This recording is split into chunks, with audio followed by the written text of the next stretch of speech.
I now give the floor to the representative of the United States.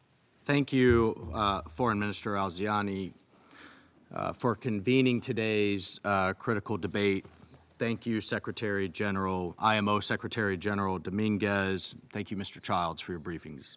Colleagues, the world's critical waterways are not bargaining chips that belong to any one country. And now, maritime transit routes, which are truly the arteries of global commerce, that roughly 80% of global trade by volume moves through such waterways, they are too vital, they're too important to all of us collectively as a global community to be choked off, to be mined, to be weaponized, to be attacked like two-bit pirates. Because when they are, the entire world pays the price, and the world is paying. Most countries, far more than the United States, they are paying for Iran's hostage-taking gambit in the Strait of Hormuz. So let's take a moment and look at the numbers. The Strait of Hormuz typically sees 20 million barrels of oil per day, 40,000 vessels per year.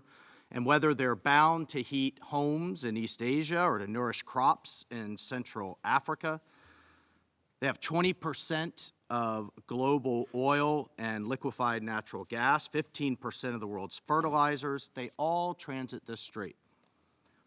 And closer to home, it's responsible for 75% of our Gulf states partners' economic output and over 50% of the broader region's food. It is absolutely clear, it's unambiguous, that as a matter of international law, this strait is not, despite Iran's foreign minister's claims, this strait is not Iran's to wield like its own moat and drawbridge. It is not Iran's hostage. It is not Iran's bargaining chip. It is not Iran's toll road. And that's what over 100 countries right outside these doors just testified in one of the most supported press conferences in recent years. 100 countries just said what I said. This is not for Iran to play with like some type of bargaining chip because of its illegal nuclear aspirations. Colleagues, less than 3 weeks ago, the world came together to counter this threat to maritime security. The Security Council adopted UN Security Council Resolution 2817 with a record-setting 136 co-sponsors, demanding that Iran cease its egregious attacks against its neighboring states. Regardless of what you feel about the ongoing conflict, it has chosen to shoot in all directions against its neighbors' civilian infrastructures. And the entire world condemned the obstruction of freedom of navigation through the Strait of Hormuz. Iran has done nothing but act in defiance of that resolution.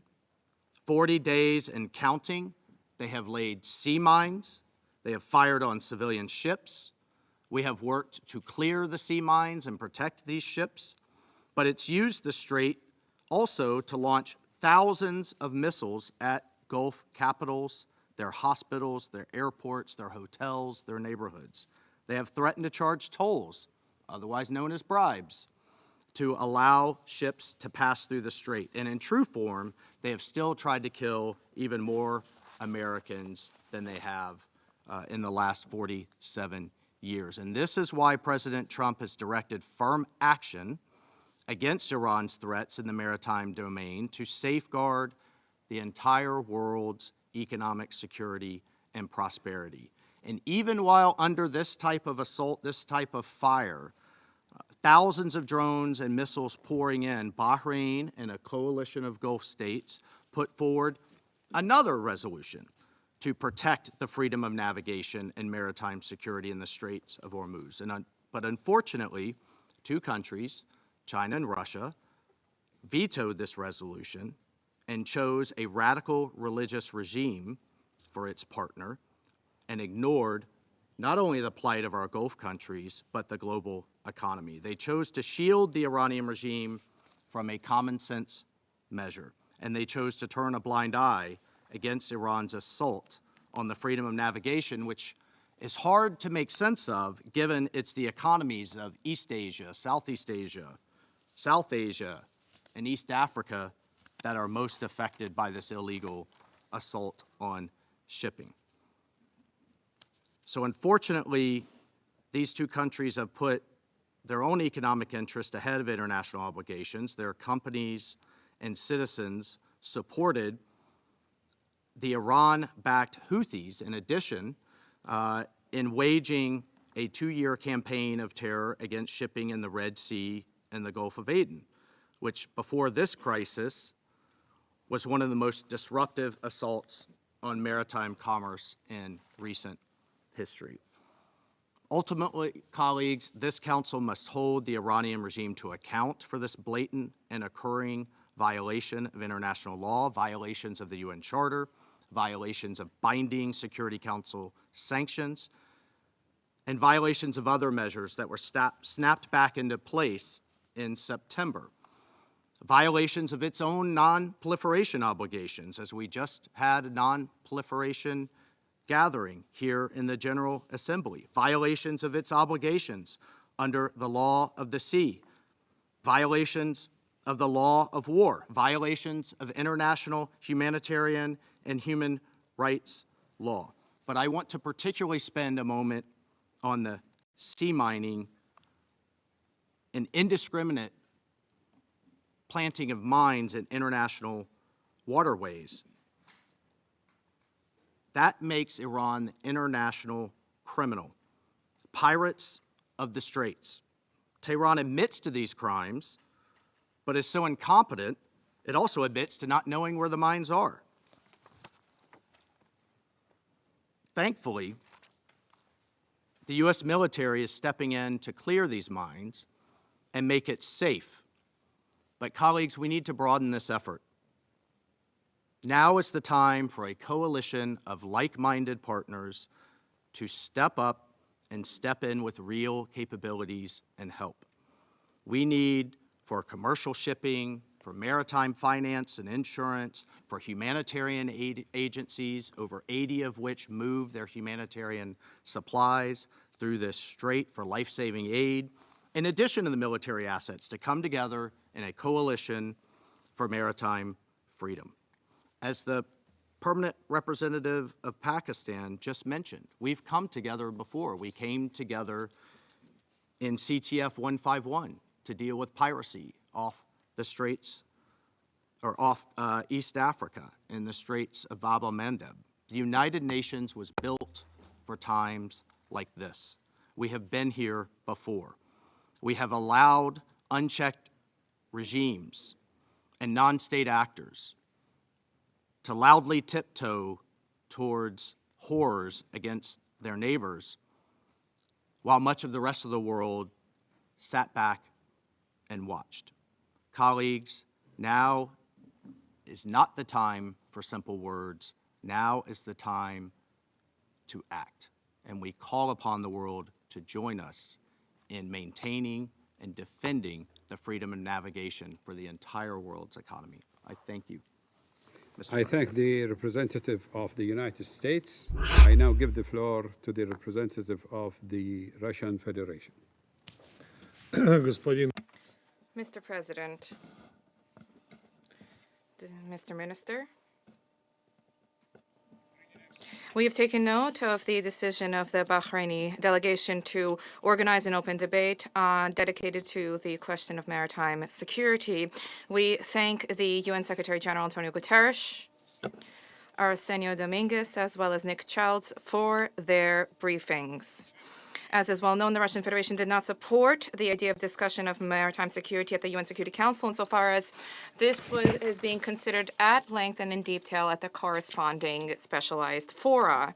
However, the overall situation with maritime security that has been unfolding recently in the world's oceans and seas not only constitutes a grave threat to global and international trade and is a factor in the outbreak of the global economic crisis, but this is also liable to trigger military escalation. The situation is such that threats of maritime security are now not necessarily emanating from pirates or other criminal elements. Rather, they are emanating from new 21st century flibustiers. Countries of the European Union who have no qualms about seizing and interdicting commercial vessels in egregious breach of the 1982 UN Convention on Law of the Sea. This, in turn, is undermining energy and food security and is posing problems of a humanitarian nature for developing states. At the same time, unlike pirates who raised their black flags with skull and crossbones on their vessels, Western countries are attempting to conceal their lawless actions with references to unilateral coercive measures. I wish to remind those champions of legal approaches in other contexts that according to the Charter of the UN, only sanctions imposed by the Security Council are legitimate. There is no understanding in international law of a shadow fleet. This is merely a fig leaf, the purpose of which is to conceal the fact that the EU is engaged in blatant robbery at sea. And once again, we are hearing about the rules-based order which Europeans once again are presenting as international practice. And we wish to remind you of something which is obvious. Under the law of the sea, coastal states cannot, under their discretion, detain another state's flagged vessel for inspection. Such steps, even in the territorial seas, are an egregious violation of the right of peaceful navigation, and in international waters, they constitute an encroachment on freedom of navigation. This is a bedrock norm of international customary law, which is enshrined in the UN Charter on the Law of the Sea. The inviolability of these norms, as well as the principle of exclusive flag state jurisdiction over their vessels, provides for the stable and predictable operations of the system of international maritime trade. And for this reason, the convention contains a closed list of justifications for when states may detain vessels for inspections while they exercise the above-mentioned rights and freedoms. The operations of EU countries which trample upon the norms of the law of the sea can generate a domino effect, the consequence of which can be the complete halt to the system of global maritime trade. And at the same time, the engagement of NATO maritime forces for the detention of vessels leads directly to military escalation. Mr. President, Ukraine's armed attacks on Russian-flagged civilian vessels or vessels transporting Russian utilities in various parts of the world's oceans warrant particular attention. Such attacks constitute a direct threat to international peace and security, not to mention the fact that seafarers from various parts of the world, including European ones, are suffering as a result. Such attacks take place increasingly frequently in direct proximity to the coasts of countries who sympathize with the Zelensky regime, and a question arises about their complicity in such attacks. As a result, there is significant damage to the environment. Economic damage is afflicted upon coastal states, and trade communications between countries are being disrupted. Since November 2025 to April 2026, in the Black Sea and Mediterranean sea waters alone, there were 17 attacks targeting the commercial vessels of various countries' flagged vessels, including those flagged by the Russian Federation, Malta, Sierra Leone, Liberia, Gambia, and the Comoros Islands. An egregious instance of the breach of international law was seen in the terrorist attack on 3 March 2026 with crewless boats and drones of the Kiev regime targeting the Russian-flagged Arctic Metagas LNG tanker in the Mediterranean Sea. As a result, there was an explosion, and the vessel, with more than 100,000 cubic meters of LNG on board, was engulfed in flames. And now the tanker, which sustained significant damage, is drifting in the Mediterranean Sea. Given the nature of the cargo and the presence of bunker fuel, there is a risk of catastrophic consequences for the environment and the lives and health of people, as well as the coastal infrastructure of coastal states. And the coastal states themselves have been unwittingly involved in this incident. They have voiced profound concern in light of the threat of environmental damage. Yes, indeed, they did not. They were unable to summon the courage to provide a due assessment of the fact that there was an attack on a civilian vessel, which was perpetrated in direct proximity to their coasts. Another recent example was the marine drone attack on the Altura tanker on 26 March 2026, which was 15 nautical miles away from the Bosphorus Strait. The vessel was significantly damaged, which resulted in its taking on water and becoming disabled. At the moment of the attack, the tanker was transporting approximately 140,000 tons of crude oil. Just imagine the potential catastrophic consequences of the spill of such a large quantity of oil onto the shores of Turkey. We urge all states who respect the 1982 Convention and who wish to prevent escalation, call upon them to adopt a position in principle to condemn these attacks and to leverage all possible means in order to prevent this. Mr. President, one cannot but note that Western countries who are interdicting vessels in violation of international law and who are tacitly supporting Kiev's acts of terrorism have a completely different position when it comes to navigation in the Strait of Hormuz, lodging vociferous and baseless allegations against Iran for the situation that has unfolded. It amuses me to hear how these European Union foreign ministry heads, as well as the EU members who will speak later, how they shamefully sweep the root cause of the situation in the Strait of Hormuz under the rug. Well, how can they hurt the feelings of their suzerain and let the suzerain no longer cast those countries aside in that way? Let us recall that the situation in the Gulf of Hormuz is a consequence of the unprovoked U.S.-Israeli aggression against the Islamic Republic of Iran, which not only caused the residents of the entire region to endure suffering on a colossal scale and precipitated the collapse of stability in the Persian Gulf zone, but also spawned large-scale consequences for the global economy, for energy, and for food security. The Persian Gulf states provide the global market with 1/5 of all oil, more than 1/3 of liquefied natural gas, providing significant volumes of ammonia, phosphates, and sulfur. When, as a result of the perfidious attack by Western Jerusalem and Washington, an entire region was engulfed in flames, there was an attempt to pin full responsibility on Iran as if it were Iran, which attacked its neighbors, and Iran, which is deliberately obstructing the navigation through the the Strait of Hormuz. And yet, in times of war, a coastal state that is under attack may limit navigation in its territorial waters for the purposes of security. Let us recall that before 28 February, before the decision of the United States and Israel to attack Iran, there were no serious disruptions to commercial shipping in the Persian Gulf whatsoever. Hence, a legitimate question arises: why did everything have to begin then? Why did they have to start everything then? And the response is on the surface here, including the desire to oust an inconvenient regime and to catch a fish in murky waters. And yet today we hear merely argumentation about imaginary threats.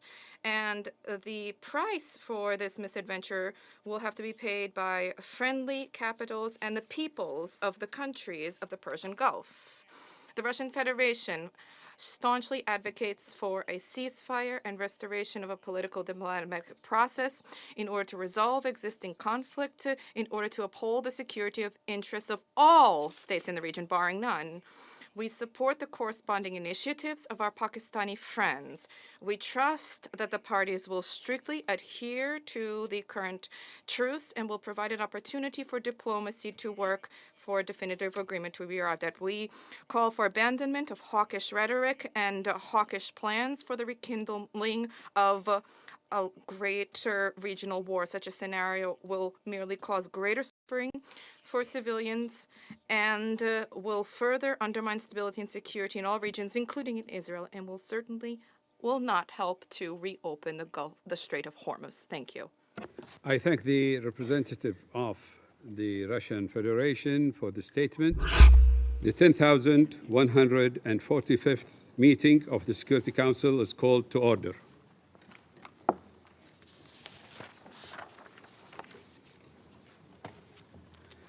The provisional agenda for this meeting is maintenance of international peace and security, the safety and protection of waterways in the maritime domain. The agenda is adopted.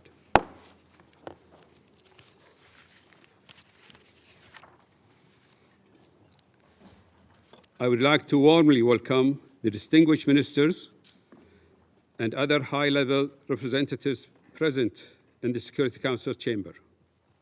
Your presence today underscores the importance of the subject matter under discussion.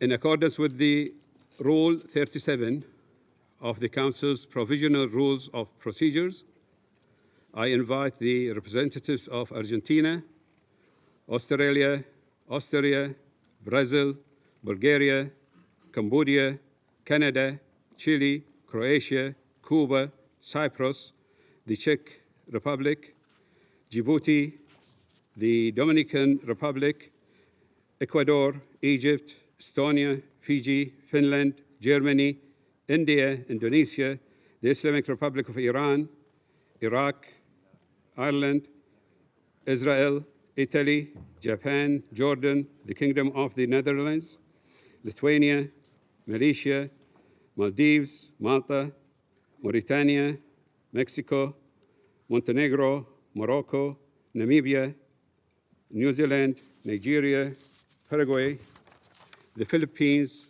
Poland, Portugal, Qatar, the Republic of Korea, Romania, Saudi Arabia, Seychelles, Singapore, Slovakia, South Africa, Spain, Sri Lanka, Thailand, Timor-Leste, Turkey, Ukraine, the United Arab Emirates, Vietnam, and Yemen to participate in this meeting. It is so decided.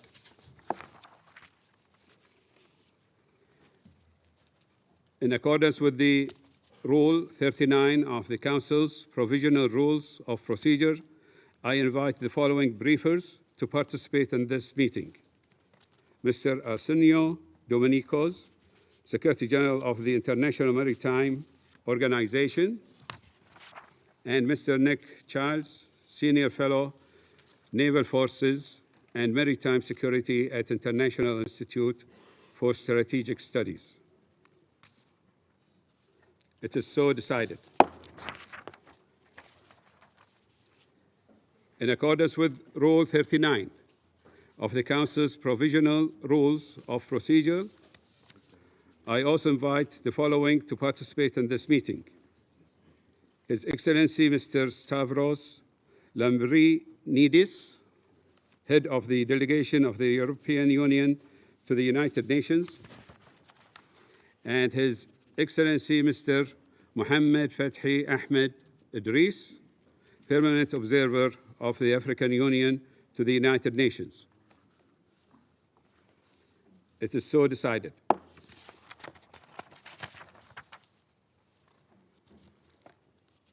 The Security Council will now begin its consideration of item 2 of the agenda. I wish to draw the attention of Council members to document S/2026/346, a letter dated 20th of April 2026 from the Permanent Representative of Bahrain to the United Nations, addressed to the Secretary General, transmitting a concept paper on the item under consideration. I now give the floor to the Secretary General, His Excellency Mr. Antonio Guterres. Mr. President, Your Excellency Abdulatif bin Rashid Al Zayani, Excellencies, I thank the Presidency of Bahrain for convening this open debate at a moment when the safety of the world's waterways has become a test of the international order itself. For centuries, maritime routes have been the arteries of global trade, carrying goods, energy, and ideas across continents, connecting societies, economies, and cultures. Today, those arteries are under strain. Piracy, armed robbery at sea, and acts of terror against shipping and critical marine infrastructure continue to threaten international peace and security. Geopolitical tensions are spilling into the waters. Merchant shipping is being used as a tool of pressure. And navigation rights and freedoms, bedrock principles of the law of the sea, are being undermined. Mr. President, no country can address these challenges alone. Maritime security threats touch every port, every coastline, every country, even landlocked ones. They demand collective responses. Yet war and deepening divisions are shaking the collective security system. Trust is eroding. International law is being violated in plain sight, and the institutions built to keep peace are being tested at their core. Mr. President, since early March, the disruption of shipping through the Strait of Hormuz has struck at global energy security, food supplies, and trade. The Strait of Hormuz is one of the world's most critical maritime choke points. It carries roughly 1/5 of global oil trade, 1/5 of global liquefied natural gas, and nearly 1/3 of internationally traded fertilizers. Safe, unimpeded passage is an economic and humanitarian imperative. The economic shock has been immediate, and everyone is paying the price. Acute volatility in energy and commodity markets, surging transport and insurance costs, and the worst supply chain disruption since COVID-19 and the war in Ukraine. These pressures are cascading into empty fuel tanks, empty shelves, and empty plates. The humanitarian toll is mounting.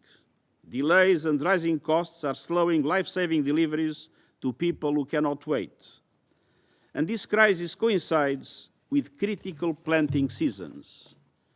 Prolonged disruption risks triggering a global food emergency, pushing millions, especially in Africa and South Asia, into hunger and poverty. The burden falls heaviest on least developed countries and small island developing states, nations most dependent on maritime imports and least able to absorb a shock they did nothing to cause. Mr. President, behind the cargo figures and the price surges are people. More than 20,000 seafarers remain stranded at sea. Over 2,000 commercial vessels are caught in a web of risk and restrictions to navigation. These men and women are not parties to any conflict. They are civilian workers keeping the world supplied. Their safety, their well-being, and their rights must be protected at all times and in all waters. I urge Member States to support the emergency evacuation framework prepared by the International Maritime Organization, a coordinated plan to ensure the safe movement, assistance, and protection of effective crews in full accordance with international law. Mr. President, the Charter's prohibition of the threat or use of force applies fully at sea. Navigational rights and freedoms through the Strait of Hormuz must be respected, as affirmed by this Council's Resolution 2817. These principles must be upheld in full and without delay. I appeal to the parties: open the strait, let ships pass, no tolls, no discrimination, let trade resume, let the global economy breathe. Mr. President, this moment calls for restraint, dialogue, and confidence building. The way forward is through peaceful settlement, drawing on Articles 33 and 34 of Chapter 6 of the UN Charter. My good offices remain available to support Member States in finding common ground. My special representatives and envoys are working closely with national and regional partners to help resolve disputes. The Black Sea Initiative showed that even amid conflict, practical cooperation can reopen a blocked corridor and keep ships and essential products moving. The United Nations can help develop a similar effort based on consent by convening, coordinating, and implementing arrangements between parties. It is possible where there is political will. Monsieur le Président. Mr. President, moments of crisis are moments of choice. Last year, at this Council's open debate on maritime security, I called for action around 3 pillars. The current crisis makes them more urgent than ever. First, respect for international law. The Charter and the law of the sea are only as strong as member states' commitment to uphold them. At sea, as on land, the force of law must always prevail over the law of force. Second, addressing root causes. Investing in coastal livelihoods, governance, capacity building, and ocean health. Insecurity at sea begins on land. Third, deepening dialogue and cooperation among states, regional organizations, the shipping industry, insurers, port operators, and civil society, to enhance maritime domain awareness, to protect seafarers and other maritime workers, and to keep international waterways open, lawful, and secure. The ocean must be a zone of peace and cooperation, not confrontation or coercion. This is our moment to choose and act. Thank you. I thank the Secretary General for his briefing. I now give the floor to Mr. Arsenio Dominicals. Thank you, Mr. President, Excellencies, distinguished members of the United Nations Security Council. Since the 1980s, IMO has been addressing maritime security in the shipping and port sector and has in place the relevant mandatory standards to enhance global maritime security. Our regulatory process is constantly evolving to adapt to any new threats and make use of our experience and expertise. The geopolitical conflict around the Strait of Hormuz is having a very negative effect on seafarers and shipping, and on the global population and economy. Approximately 20,000 innocent seafarers and nearly 2,000 vessels remained trapped in the Persian Gulf. Any disruption to shipping represents a global interference to energy and food security. The principle of freedom of navigation is not negotiable. Ships must be allowed to trade worldwide unhindered and in accordance to international law. In accordance with the United Nations Conventions on the Law of the Sea and customary international law, straits used for international navigation cannot be closed by bordering states. Equally, there is no legal basis for any country to introduce payments or impose tolls, fees, or any discriminatory conditions on international straits. Any deviation from these well-established and recognized principles will set a negative precedent and severely undermine the integrity and stability of shipping operations worldwide. Since 1968, the International Maritime Organization has established a traffic separation scheme or maritime corridor in the Strait of Hormuz. This maritime corridor, jointly operated between Oman and Iran, has ensured safe navigation for decades. This is a mandatory mechanism in accordance with the IMO's International Convention on the Safety of Life at Sea, and both countries are signatories to this convention, which has governed the safety of ships at sea since 1974. Our main concern remains the safety and the well-being of the innocent seafarers trapped in the Gulf due to the conflict.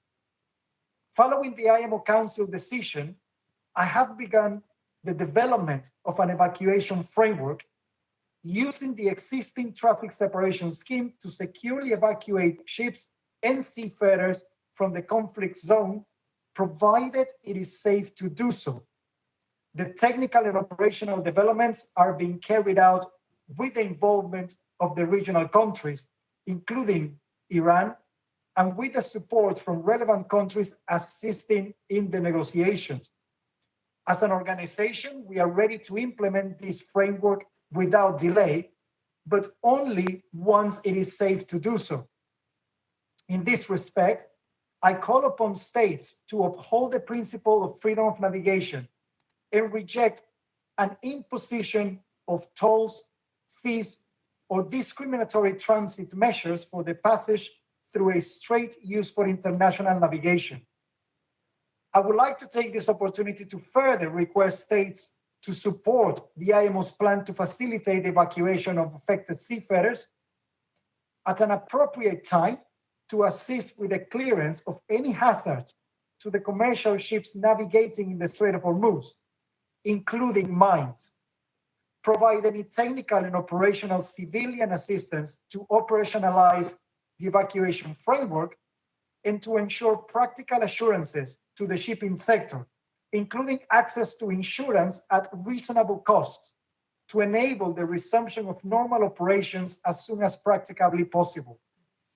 I would like to reiterate my appreciation for the support provided by the countries in the region in delivering essential supplies to seafarers in the Persian Gulf, safeguarding the well-being, and request them to facilitate crew changes when safe and possible. Shipping and seafarers should never be used as leverage in geopolitical conflicts. I would like to join and reiterate the call for de-escalation to ensure safety for seafarers, freedom of navigation, and stability of supply chains worldwide. Thank you for the opportunity. I thank Mr. Dominicos for his briefing. I now give the floor to Mr. Nick Childs. Thank you, Mr. President, Secretary General, distinguished ministers, excellencies, members of the Security Council. A particular thanks to the Kingdom of Bahrain for convening this high-level open debate and for inviting me to address it. Mr. President, the importance of maritime trade to the global economy is nothing new. Likewise, threats to the maritime ecosystem have also been with us down the ages. However, recent events have driven home in the starkest fashion that our critical dependencies on the maritime arteries of global trade have never been greater, and that the threats to the free use of the seas are becoming more complex and challenging. They have been an abrupt reminder that more than 80% of all global trade by volume is transported by sea. The fact that the world trading fleet has doubled in size in the last 2 decades is one measure of how our reliance on global trade has mushroomed. And events in and around the Strait of Hormuz in recent weeks have underscored how disruption to the world's key waterways can produce global economic fallout, which affects billions of our citizens and leaves no regions or member states untouched.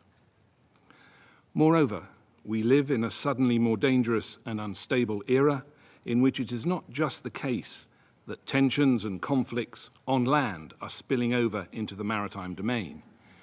It is one in which threats to global peace and stability, and therefore global economic well-being and prosperity, are increasingly manifesting themselves at sea.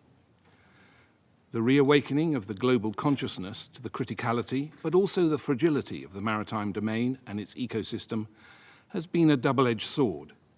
It has also shone a spotlight on some of the deficits in the international community's ability and capacity to respond. Above all, it has pointed to the need for a new approach, not just to the sharing of information, but also to the development of a shared strategic analysis of the character and implications of the challenges. The Council has focused increased attention on the risks to maritime security. It has adopted resolutions on the recent disruptions in and around the Red Sea and the current crisis in the Strait of Hormuz and its adjacent waterways. The international community has responded to the various threats posed to international shipping in recent years, but those responses have been suboptimal. Multiple maritime security agencies and maritime stakeholders, including in the industry and commercial sphere, have developed cooperative frameworks and practices over years and decades to cope with certain levels of threat. But the increased scale and growing complexity of the current threats have revealed that there remains something of a gulf in understanding among the widening array of interested parties and stakeholders over what can and what needs to be done, and this has been playing out in the latest events. There is a glaring requirement for a more integrated conversation and in-depth engagement over the realistic potential, but also the limitations of cooperative military means, in what frameworks and under what auspices, for delivering the safety and protection of waterways. What are the real dynamics that the maritime industry needs for reassurance in different situations? And what is the place for political and diplomatic engagement? The Black Sea Grain Initiative has already been mentioned, perhaps in conjunction with collaborative protective measures in some form or regional capacity building. These are surely important building blocks for future crisis prevention and management. All this has only been amplified and added urgency to the calls that this Council has heard for a more strategic, comprehensive and integrated approach to the more acute threats that are unfolding. Mr. President, if I may, I will outline 3 ways in which the evolving scale and complexity of the threats to critical waterways and good order at sea have raised the bar for those seeking to safeguard those waterways. First, there is the added complexity of the maritime economy itself. This includes the increasingly patchwork character of international shipping, which has been testing the limits of international regulation. Complicating matters still further, this is not just about shipping, sea lanes, and maritime choke points. There is a new awareness of the connectivity of and dependency on critical maritime infrastructure, and especially critical undersea infrastructure, in the shape of communications cables and pipelines. Beyond cables and pipelines, it is about the protection of fixed infrastructure and wider resources. Beyond ports, it is about offshore energy installations and the migration of more economic activity out to sea, not just fishing, but including seabed resources, and how more broadly to protect the maritime environment. These fixed elements of the maritime economy require their own safeguards, distinct from those of protecting shipping and shipping lanes. In some cases, they involve stakeholders that have not traditionally been concerned with maritime domains. Secondly, complexity of the threats to both security and safety at sea have grown markedly beyond those traditionally employed by organized criminality. An array of potent sea denial capabilities of varying degrees of sophistication, but including missiles and various types of uncrewed vehicles, is proliferating among an expanding array of actors. This is presenting a new set of asymmetric threats and imposing increasing costs and risks on those seeking to keep waterways open. In terms of other emerging threats, the risks posed by cyber vulnerabilities are clearly on the rise for a maritime ecosystem driving inexorably towards greater automation. The weaponization of maritime data in ways that were never originally intended, through manipulation and spoofing, and even for target selection, is another concern. Paradoxically, the leveraging of data supported by AI-enabled analysis and perhaps also aided by increased satellite-based monitoring, may be a key asymmetric advantage in delivering the kind of strategic approach required and providing early warning of emerging threats. In this way, it will be critical to safeguarding future maritime security and global security more broadly. And in this sense, the challenge is one that now stretches from the seabed to space. Thirdly, recent events have underscored the criticality of waterways and choke points to global stability and the global economy. They have also highlighted that choke points are not all the same. A strategic approach to maritime security must be founded on universal norms, but it must also be informed by a critical understanding of particular circumstances in order to deliver effective policy. The events in and around the Strait of Hormuz may be the most acute current concern as regards maritime security, but there are plenty of other potential regional maritime hotspots that will pose their own particular challenges, and these may only grow in number and volatility as the maritime environment continues to evolve. In conclusion, Mr. President, all of these factors appear to reinforce the proposition that maritime security requires a more holistic and sustained approach, but one that builds on existing frameworks and past experience with a more rigorous and robust treatment. The breadth of the challenges to safeguarding the global waterways and the maritime economy is only growing. Given that, the Council can provide the consistent forum for further comprehensive consultation on the context that threats to waterways and maritime security represent, and that they are no longer just a symptom of growing global instability, but also increasingly becoming a driver of it. I thank the Council for its attention. I thank Mr. Charles for his briefing. I shall now make a statement in my capacity as the Minister of Foreign Affairs of the Kingdom of Bahrain. Bismillah ar-Rahman ar-Rahim. In the name of God, the merciful, the compassionate. Excellencies, ladies and gentlemen, at the outset, I extend my sincere appreciation to His Excellency, the Secretary General of the United Nations, His Excellency, the Secretary General of the International Maritime Organization, and the Senior Fellow for Naval Affairs and Maritime Security at the International Institute for Strategic Studies, for their valuable insights and briefings, which have underlined the critical importance of the topic under discussion today. Today's open debate of the Security Council, with the valued participation of over 80 countries, comes at a pivotal moment and difficult global circumstances, given current international challenges and the direct and escalating threats to maritime security. These threats are characterized by deliberate actions aimed at obstructing freedom of navigation through international waterways, thereby endangering the global economy, international trade, and international peace and security. More than 90,000 vessels sail daily across oceans and seas, facilitating global trade valued in the trillions of dollars. The current situation, therefore, requires a collective response from the international community. The need for maritime security has never been more urgent than today. I would also like to express my appreciation to the countries that have joined today's statement on maritime security. I call on other states to join the statement, which condemns Iran's aggression against the Gulf Cooperation Council states and Jordan, and rejects Iran's actions in closing the Strait of Hormuz and exploiting the strait as a political tool and an economic resource by imposing fees on a natural international waterway.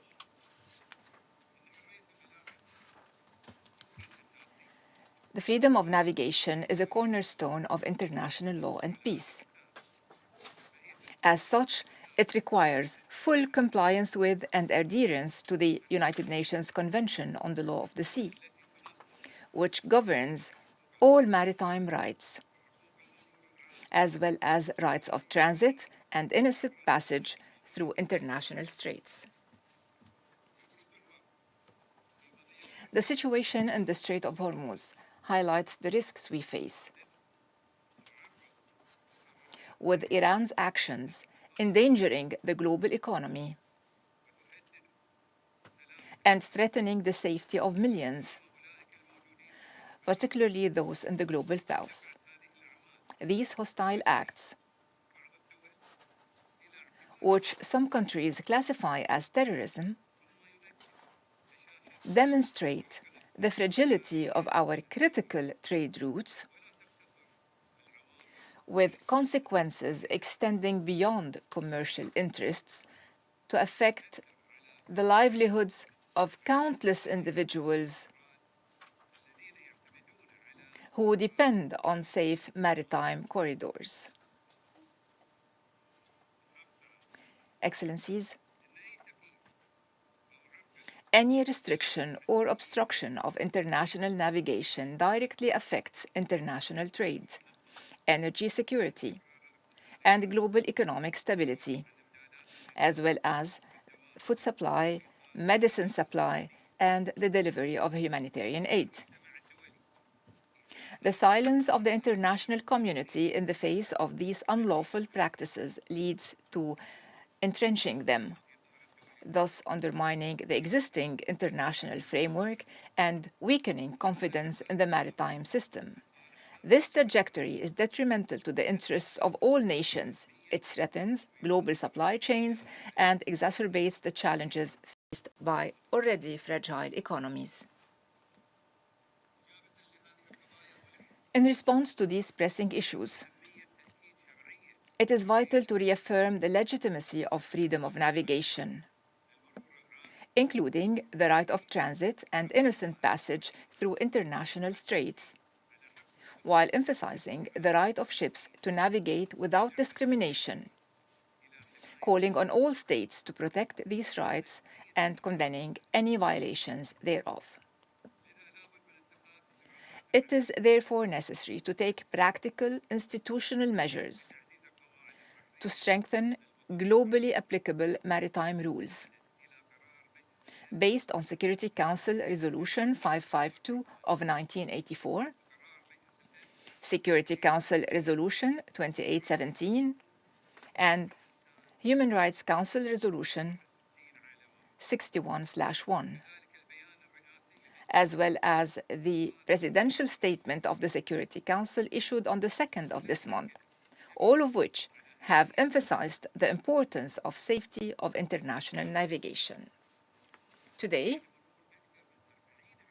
more than 40 years after the adoption of Security Council Resolution 552,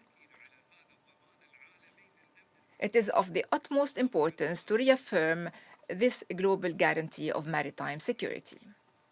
Excellencies, maritime security is not the responsibility of a single state.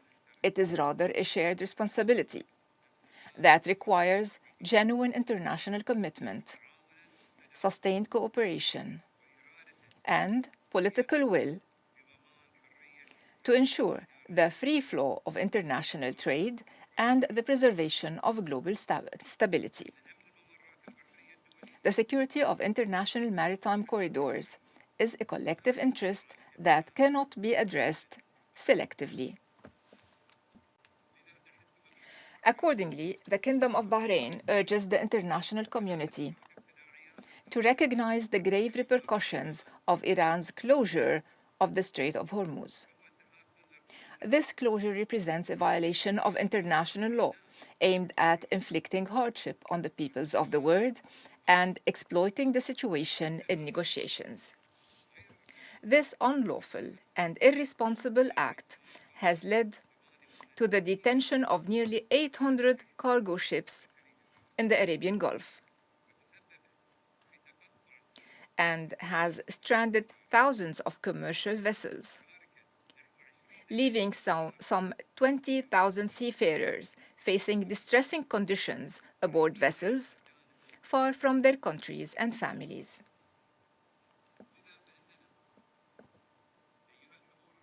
Therefore, distinguished guests, we ask the following questions.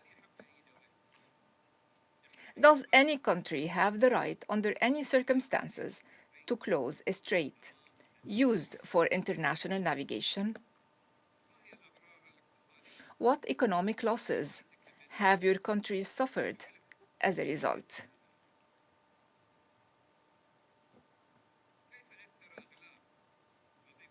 How has the closure of the Strait of Hormuz affected the lives of your citizens? What measures can your countries take to resolve this crisis?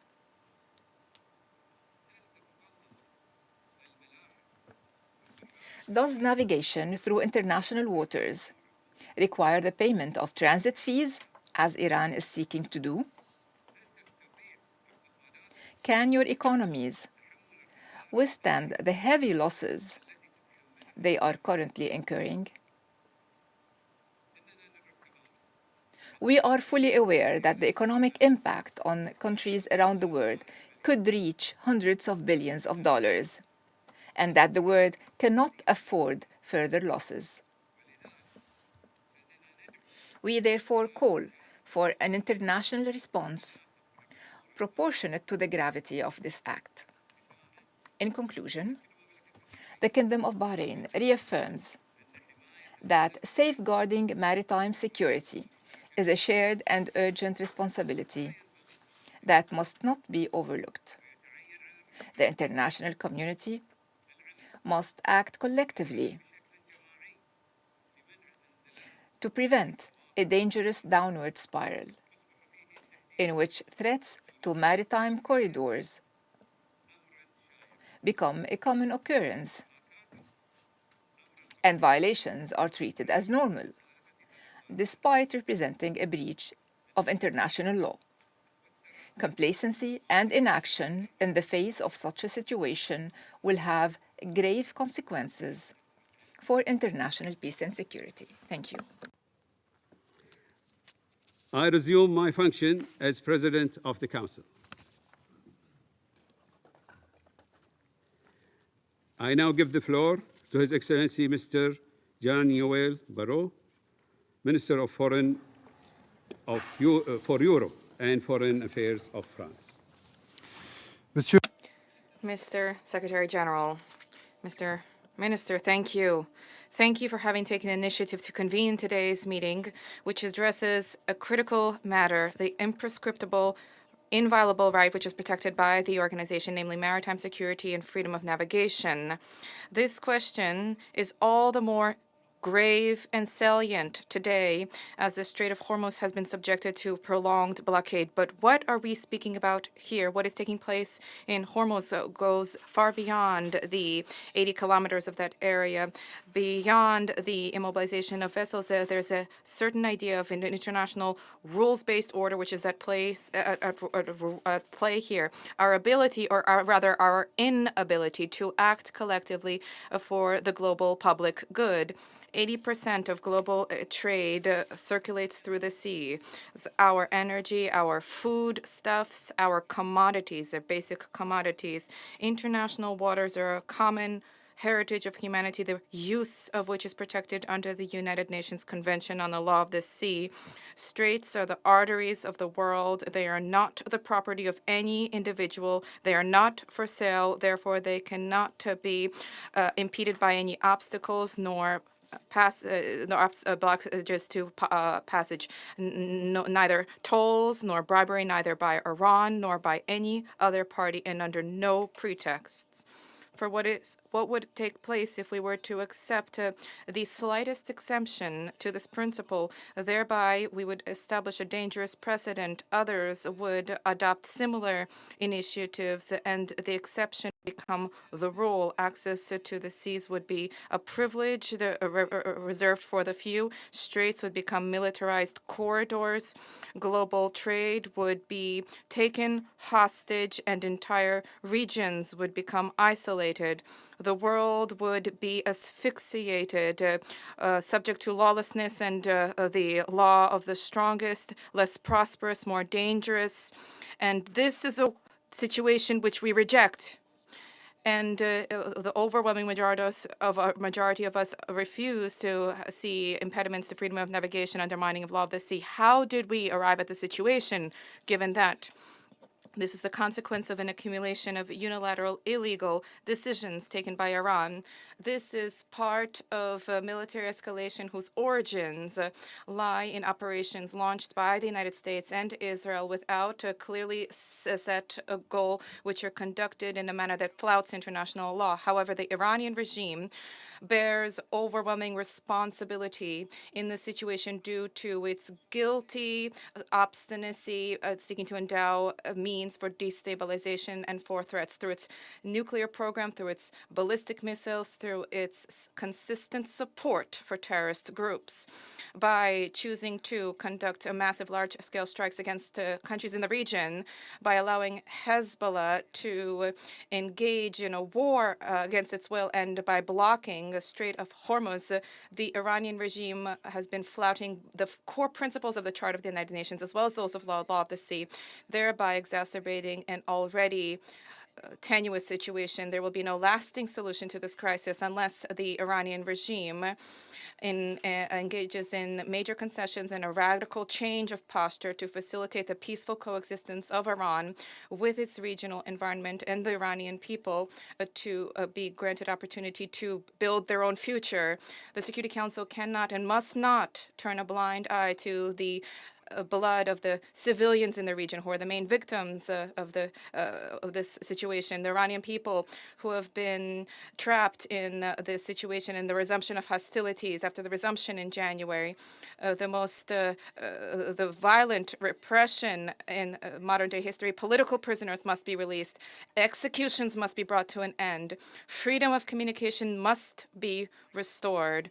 The war did not address these substantive problems. It has created more problems, namely with the blockage of the Strait of Hormuz, where there are only losers here. Of course, coastal states, to whom I wish to reiterate France's solidarity, the most vulnerable states who depend on the basic necessities, commodities, and vital humanitarian assistance, which was being transported by the immobilized vessels, but also countries like mine, which beyond the seas are being targeted by feeling the shockwaves of the crisis, paying the price for a war we did not choose. And all of this has lasted for far too long. This must all be brought to an end. And I wish to take this opportunity to think of the crews who have been detained and to think of the critical work carried out by the IMO. Your work, Mr. Secretary General, in providing for their safety and security and establishing and implementing evacuation plans, will be critical to ending the crisis, and we fully support it. In light of the lawlessness and of this blockade of the strait, what can be done? Inaction is not an option, and I applaud the adoption of Resolution 2817 and the steps undertaken since then by Bahrain at the Security Council in order to arrive at the reopening of the strait. I recall the historic initiative adopted by the President of the Republic, launched in Paris on the 17th of April last, with the British Prime Minister, for maritime traffic to resume at the soonest, as soon as conditions permit, through an international, independent, strictly defensive mission. The purpose of this is to protect commercial vessels, to reassure maritime transport operators, and to conduct mine-clearing operations in the strait. More than 50 countries from Europe, the Middle East, and Asia, non-belligerents, have heeded this call. Together, they have put forward 3 demands: the immediate, full, unconditional reopening of the Strait of Hormuz by all the parties, the restoration of conditions for free passage, which were in place prior to the war, full respect for law of the sea, and the absence of any restrictions, any regime of conventions that would be tantamount to an attempt to privatize the strait, and clearly any toll system. Oceans are a space for freedom, but not a space for lawlessness. And it is our shared responsibility to set the rules and to see to it that they are enforced. This is what we did in Nice last summer by hosting the 3rd United Nations Conference on the Oceans with the entry into force of the Treaty on the High Seas. The international community demonstrated that it can reach agreement to protect a common good, common heritage, and this success should be an inspiration for us. We are not condemned to see the breakdown of international law, the breakdown of IHL, or breakdown of law of the sea. Let us resist a resignation or discouragement which looms above us. Let us rise up to say no when peace and security, international peace and security are at stake. This is the purpose of the Council. Let us be worthy of the trust placed in us by people and throughout the world, and let us rise to this moment. Thank you. I thank His Excellency Mr. Bavo for his statement. I now give the floor to His Excellency Mr. Carlos Arturo Hoyos, Vice President for Foreign Affairs of Panama.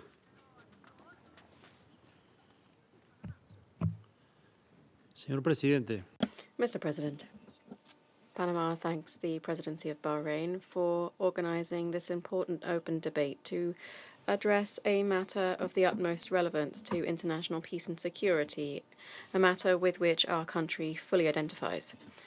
We are grateful for the valuable statements made by the Secretary-General, Mr. Antonio Guterres, the Secretary-General of the International Maritime Organization, Mr. Artemio Dominguez, and by the Senior Fellow Naval Forces and Maritime Security at the International Institute for Strategic Studies, Mr. Nick Childs.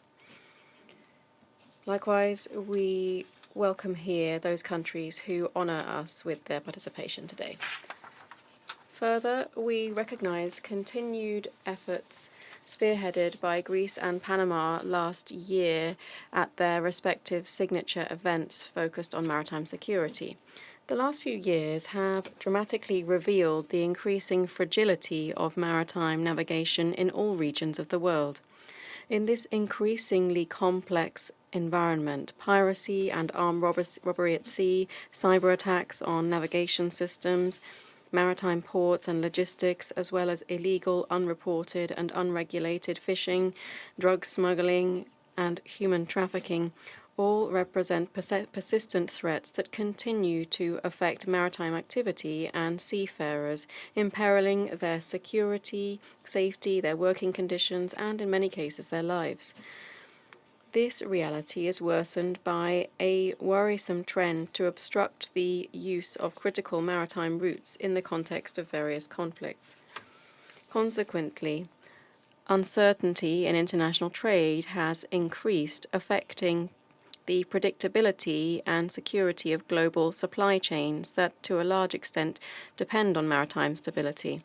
In a deeply interconnected world, the disruption of critical maritime routes such as the Strait of Hormuz or the Bab el-Mandeb Strait in the Red Sea has immediate impacts on international trade and global energy security, with effects directly translating into economies and the daily lives of people in all countries, albeit disproportionately in the global south and in the most vulnerable economies. Maritime security should be understood as a global public good, the preservation of which demands collective responsibility. We reiterate our steadfast, unwavering position. No critical maritime route should ever be threatened or used as an instrument for pressure or coercion. In the light of these current challenges, Panama considers that it is a priority for this Council to promote de-escalation and the cessation of hostilities by all parties through dialogue and negotiated solutions. Furthermore, it is essential to strengthen respect for international law. In particular, the UN Convention on the Law of the Sea, UNCLOS, including freedom of navigation and the right of safe transit passage through critical maritime routes. In addition, it is essential that technical, regulatory, or control-related measures used in the maritime domain be governed by objective, transparent, and non-discriminatory criteria, in strict conformity with international law, and that such measures not be unfair or unfounded political reprisals.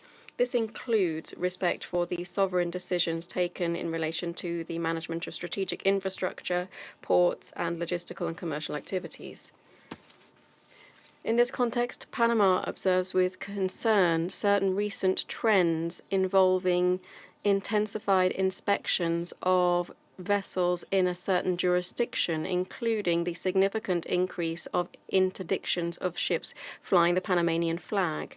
We concur with the Secretary General. We believe indeed that vessels should not be the subject of political pressure. Any diversion from these principles introduces uncertainty, undermines confidence, and generates additional risks to stability for global supply chains. We reiterate our support for the International Maritime Organization and its Director General, Arsenio Dominguez, and we acknowledge his work. We also reiterate our support for the decisions taken to address the impacts of the situation in the Strait of Hormuz on maritime transport and the well-being of seafarers in the context of its essential work to promote maritime security, protect the marine environment, and advance sustainable maritime transport. Mr. President, as the sovereign owner and responsible administrator of the Panama Canal, one of the most important maritime routes in the world, we fully recognize the challenges and risks affecting maritime security in the current context. Consequently, Panama has had to step up its efforts to guarantee and facilitate safe, continued, efficient transit by vessels, in particular those that depend on alternative routes such as ours. This responsibility compels us to insist on the need for collective and peaceful solutions based on dialogue, non-discrimination, and negotiation that ensure a safe, predictable, rules-based maritime environment.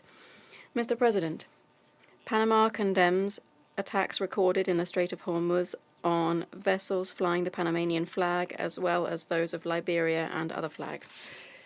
Since the beginning of March this year, several Panamanian flagged vessels have been the subject of actions affecting the safety of navigation. Among the vessels affected, there are two Panamanian flagged merchant ships, the Euphoria, that was attacked by 3 unidentified vessels without, fortunately, causing any damage to the ship or its crew, and MSC Francesca. This latter vessel was intercepted by the Islamic Revolutionary Guard Corps, which ordered it to weigh anchor off the coast of Iran. Its crew is safe, although they remain detained unfairly.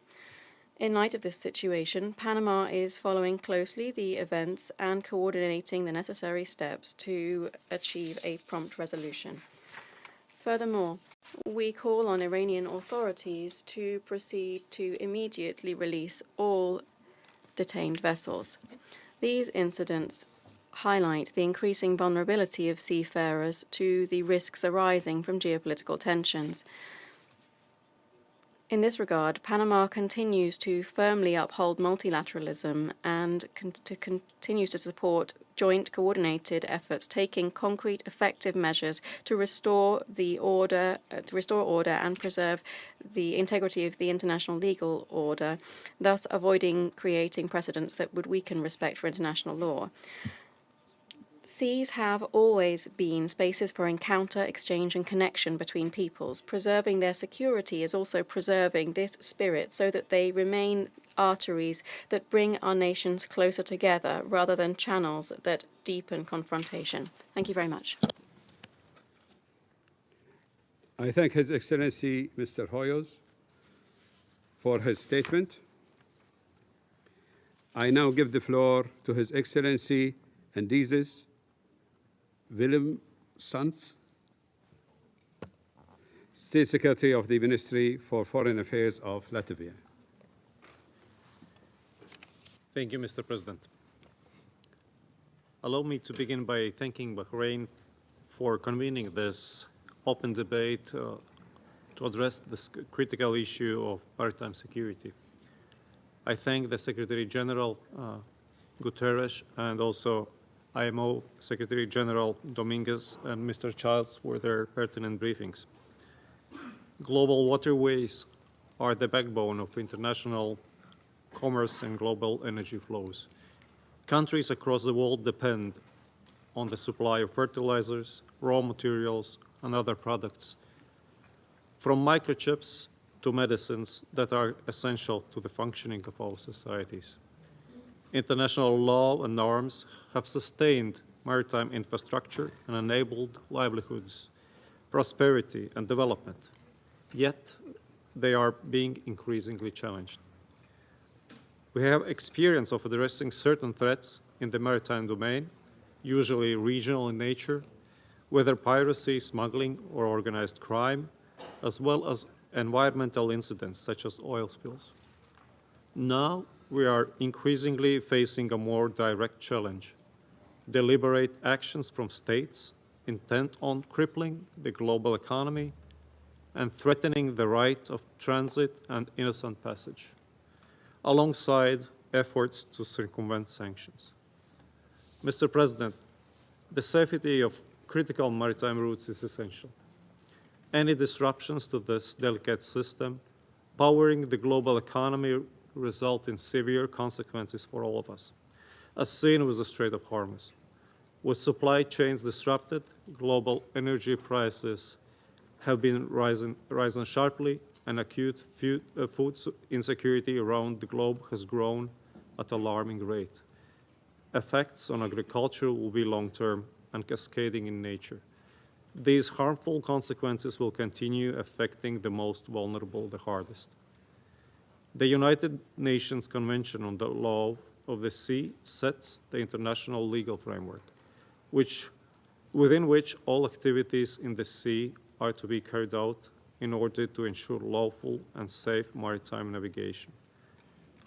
The global community must demonstrate resolve in addressing Iran's attempts to use an international waterway as a bargaining chip and to hold the global economy hostage.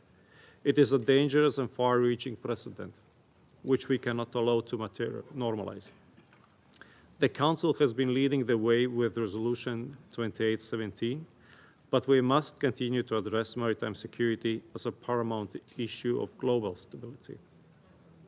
Increasing coordination at international fora like the IMO, as well as among coalition of states willing to contribute resources, ensuring free passage in international waterways is both timely and welcome. This moment calls for political resolve, strengthened multilateral cooperation, and a renewed commitment to safeguarding the rules-based maritime order. Mr. President, we also cannot ignore the deliberate campaign by malign state actors to use old and unsafe vessels to evade sanctions, so-called shadow fleet. The reckless use of these vessels, including for hybrid activities, is not just a striking violation of international law, but also creates de facto floating ecological time bombs, risking natural disasters wherever they go. When accidents strike, lack of proper documentation and insurance denies avenues for legal remedies. The Iranian regime and DPRK are prominent guilty parties, but Russia is the undisputed champion of threatening the world's marine ecosystems, just as it endangers the European mainland and airspace. Ongoing efforts demonstrate the evasion of lawful norms will not be tolerated. We must commend the IMO for its work to identify gaps and increase accountability. We also welcome the positive example of meaningful efforts undertaken by our Council colleagues Panama and Liberia, reforming their ship registries to purge these opaque vessels from their books. Coordination among countries is crucial, as is domain awareness, sharing of intelligence, and new reporting initiatives. Other emerging risks include those of subsea cable networks connecting the globe from communications to finance. While most damages still result from accidents and natural events, increasing attention must be paid to deliberate sabotage. The use of shadow fleet vessels for such unlawful actions further complicates attribution. International coordination is needed for monitoring. Relevant regulatory frameworks need to be reviewed, and partnerships with leading commercial actors would help increase the diversification and redundancy of subsea networks, as well as expand industry capacity. Mr. President, finally, we should not forget about other threats still disrupting local economies, costing lives, and feeding the black market, from piracy to smuggling and trafficking. The Council has played a leading role in combating these threats and should continue to do so, as it broadens its scope on global maritime security. Latvia will remain a steadfast defender of maritime security and free and safe navigation, as maritime navigation remains the lifeblood of the global economy and stability. I welcome also the initiatives by France and United Kingdom, and we stand ready to contribute our share to these efforts. Thank you. I thank His Excellency Mr. Villalon-Sons for his statement. I now give the floor to His Excellency Mr. Stephen Doughty, Minister of State for Europe, North America, and Overseas Territories in the Foreign, Commonwealth and Development Office of the United Kingdom. Well, shukran, Mr. President, Your Excellency, Minister Al-Zayani. Thank you to Bahrain for bringing us together and for your leadership in this Council. Secretary General, that leadership is more important than ever in face of the growing threats to maritime and indeed regional security, from the Black Sea, indeed to the Baltic, the Mediterranean, the Red Sea, to the Strait of Hormuz, or globally, as has been pointed out, from the Russian shadow fleet. With reckless attacks and actions putting security and prosperity at risk, we must step up efforts together to safeguard international waterways from disruption, to protect mariners who find themselves in dangerous waters, denied passage and put at risk, and stand up for all of those most affected, including some of the world's most vulnerable people, particularly when it comes to food security or supplies of critical products and medicines. The United Kingdom, with its long history as a seafaring nation, has long been committed to maritime security. And I say that also as a Member of Parliament for a diverse port city of Cardiff with a proud merchant marine tradition and heritage throughout history. I am particularly glad to join Bahrain and this Council in that effort today. The most pressing issue, of course, before us is the Strait of Hormuz, and this crisis is not just affecting international shipping, it is driving up costs and sending shockwaves throughout energy markets and supply chains far beyond the region, with impact for all of our citizens and our communities and their cost of living. So we must get the strait reopened fully and unconditionally. Freedom of navigation must be restored in line with international law. Shipping and seafarers must not be used as leverage, and there is no place for tolls or permissions in international straits. Freedom of navigation means navigation must be free. And throughout this crisis, the United Kingdom has been clear: Iran must not be able to hold the global economy hostage or indeed threaten regional and international security. And that is why we need renewed action to protect supply chains, uphold freedom of navigation and the primacy of UNCLOS.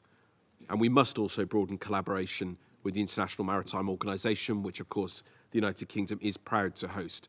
And that is exactly how the UK has been approaching these critical challenges. In early April, my colleague, the Foreign Secretary, convened more than 40 countries to coordinate action on the Strait of Hormuz. And on the 17th, she supported our Prime Minister, Keir Starmer, and President Macron in convening over 50 nations to work on getting the straits open and protecting vessels. And in recent days, she has engaged in meetings across multiple countries with a dozen foreign ministers.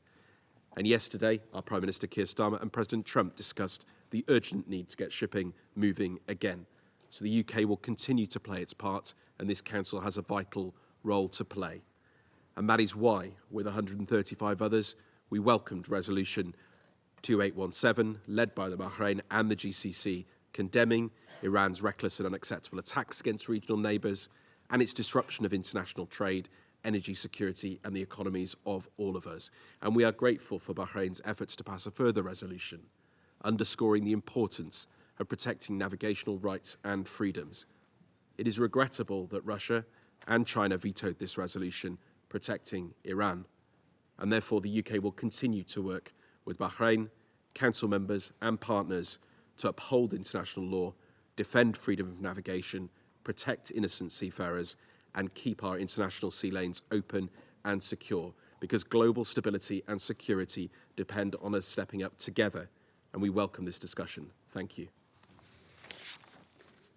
I thank His Excellency Mr. Doughty for his statement.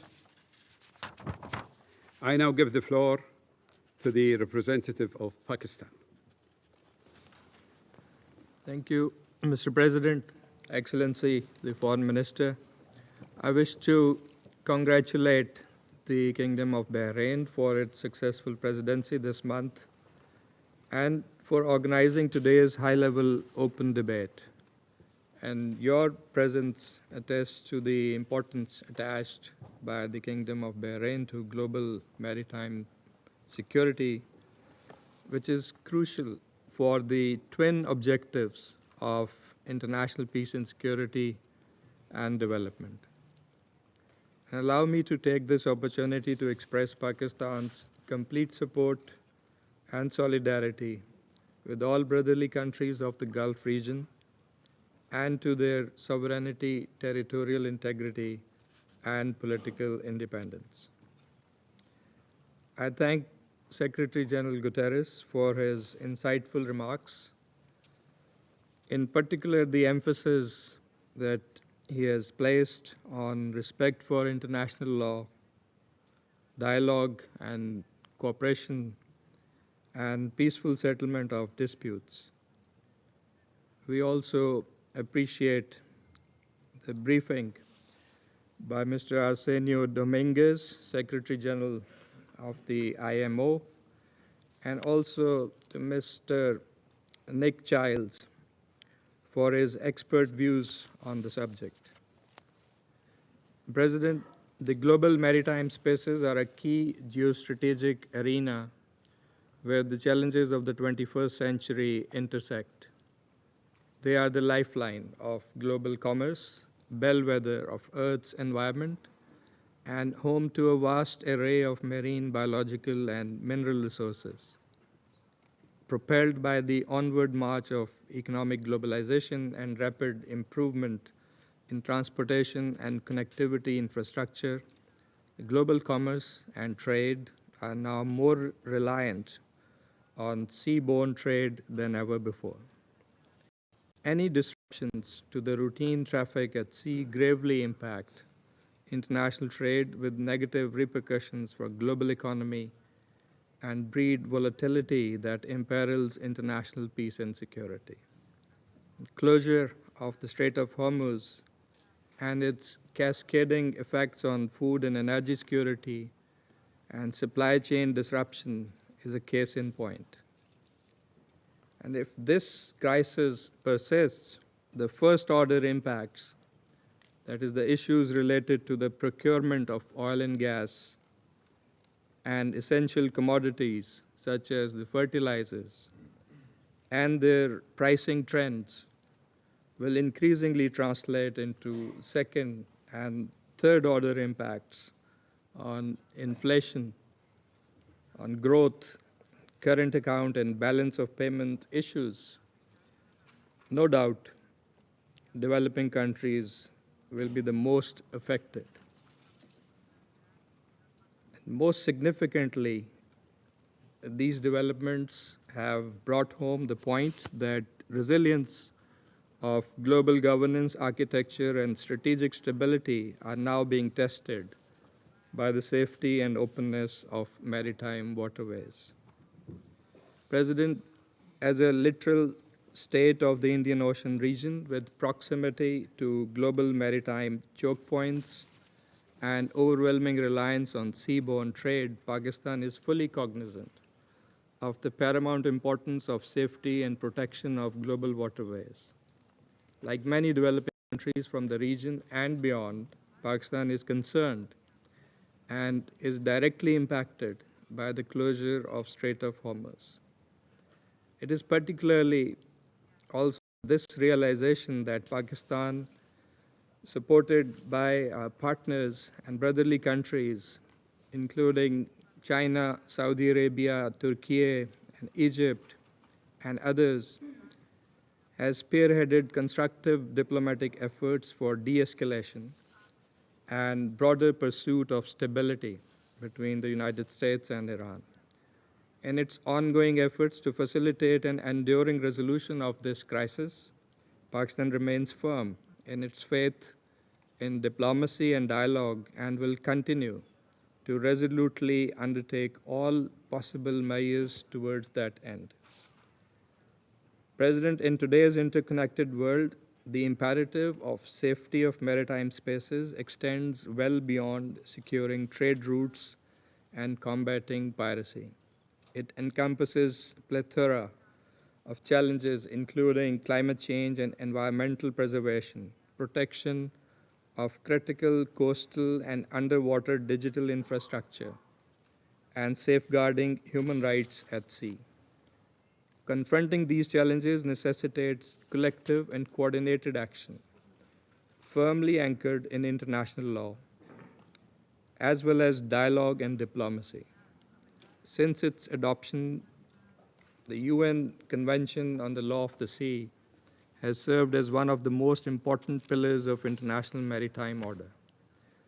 The legal order established by UNCLOS and the larger body of the law of the sea must be protected and promoted universally.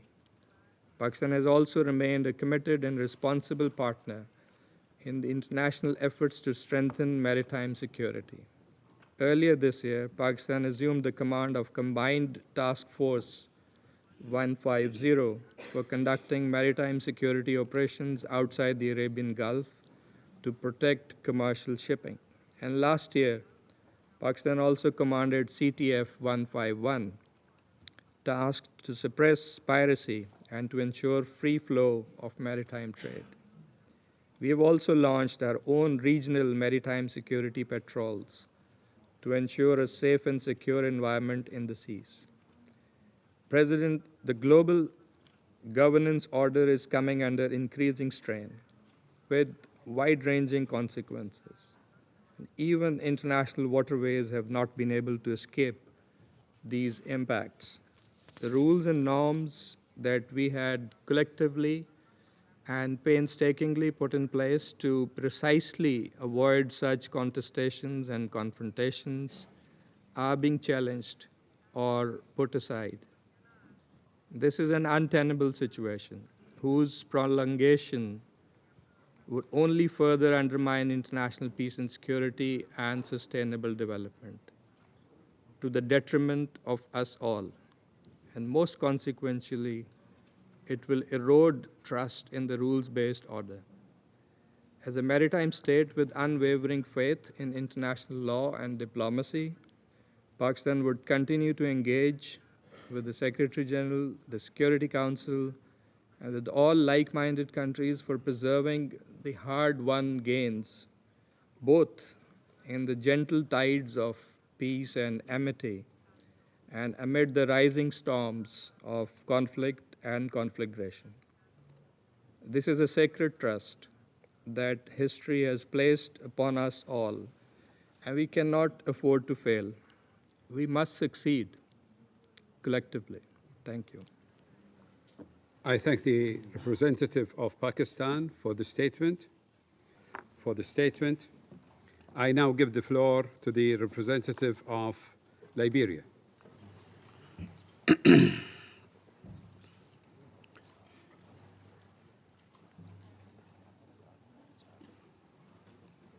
Thank you, Mr. President. A few days ago, on 22nd April, a Liberian flagship was seized by Iran, causing damage to the vessel. And so today, we speak with the clarity of an affected nation. At the onset, we join in thanking the Kingdom of Bahrain for convening this debate at a moment when the map of global insecurity is being increasingly drawn at sea. What happens in narrow straits is now felt in distant markets, in fragile economies, and at distant kitchen tables from the south to the north and from the east to the west. I welcome the honored presence of His Excellency Mr. Abdulatif bin Rashid Al Zayani, Minister for Foreign Affairs of the Kingdom of Bahrain and President of the Council. His Excellency, the Minister for Europe and Foreign Affairs of France, His Excellency, the Vice Minister for Foreign Affairs of Panama, His Excellency, the State Secretary of the Ministry for Foreign Affairs of Latvia, and His Excellency, the Minister of State of the United Kingdom. I also thank our distinguished briefers, the Secretary General of the United Nations, the Secretary General of the International Maritime Organization, and a senior fellow of the International Institute for Strategic Studies. I thank all of you for your invaluable insights. Mr. President, the world does not experience maritime insecurity as a naval skimmage or a distant headline.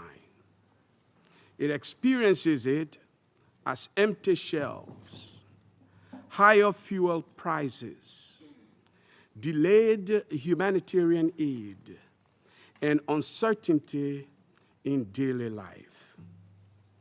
As we have heard, when shipping lanes are disrupted, global stability does not bend slowly.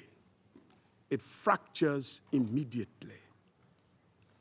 The rise in threats to international waterways reflects a dangerous erosion of long-established norms. Navigational rights and freedoms are being openly challenged.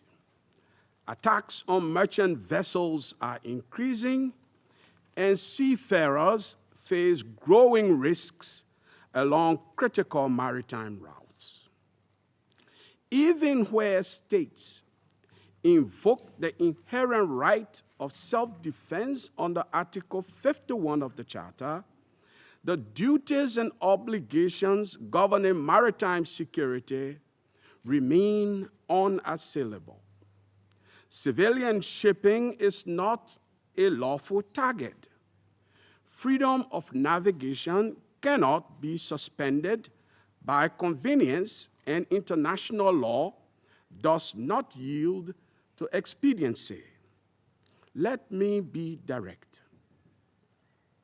Today's maritime choke points are no longer just passages. They are pressure valves on the global economy. When they are squeezed, the world feels it. The innocents, men, women, children, babies, suffer. In the here and now, the growing interference with commercial shipping is not incidental. It is strategic. We are witnessing the creeping normalization of disruption as leverage. That is dangerous. Because once obstruction becomes a tactic, stability becomes negotiable. And when stability is negotiable, the smallest economies, like that of my country, pay the highest price. Given the current threats, international law must remain our anchor. The United Nations Convention on the Law of the Sea is not a suggestion. It is the operating system of the oceans. Freedom of navigation, transit passage, and innocent passage are not privileges. They are rights, rights to which the entire world is entitled. And rights cannot be selectively respected without being collectively weakened. The same applies to the law of armed conflict at sea. Civilian vessels are not, must not, and cannot be targets. Seafarers are not collateral. These are not gray areas. Excellencies, we must confront the humanitarian dimension with greater honesty. Disruptions at sea do not stay at sea. They travel faster than any ship into food insecurity, into energy shocks, into delayed humanitarian relief. A blocked waterway, as we have heard, can mean an empty market thousands of miles away. That is the human cost of maritime insecurity. As such, Liberia offers 3 practical points. First, restraint must be restored. Attacks on commercial shipping and interference with lawful navigation must end. There is no strategic gain that justifies systemic disruption of global lifelines. Second, this council must be consistent.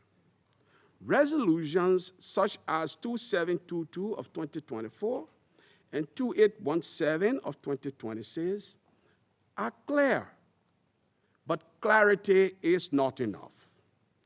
Credibility on even-handed implementation truly must be required, because selectivity erodes this council's credibility and authority.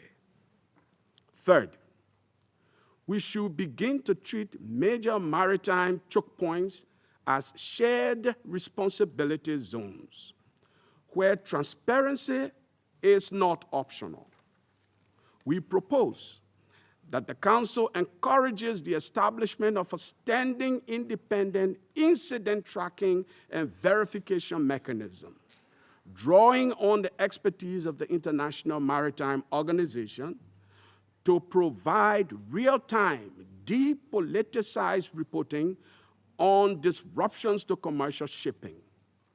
In an environment clouded by competing narratives, verified facts are a form of de-escalation. Mr. President, the oceans are to connect us rather than divide us. Adherence to the laws governing the oceans guarantee our global unity and reinforce our interdependence. The oceans have always connected supply to demand and risk to responsibility. If we allow them to become theaters of unchecked disruptions, we will inherit the consequences. All of us, a divided world rather than an interdependent one. Liberia will continue to stand for a simple principle that the world's waterways must remain open, governed by law, and protected not just because trade depends on it, but because humanity does. I thank you for your kind attention. I thank the representative of Liberia for the statement. I now give the floor to the representative of Colombia. Mr. President, allow me to congratulate your country for convening this valuable debate on a matter of concern to us all.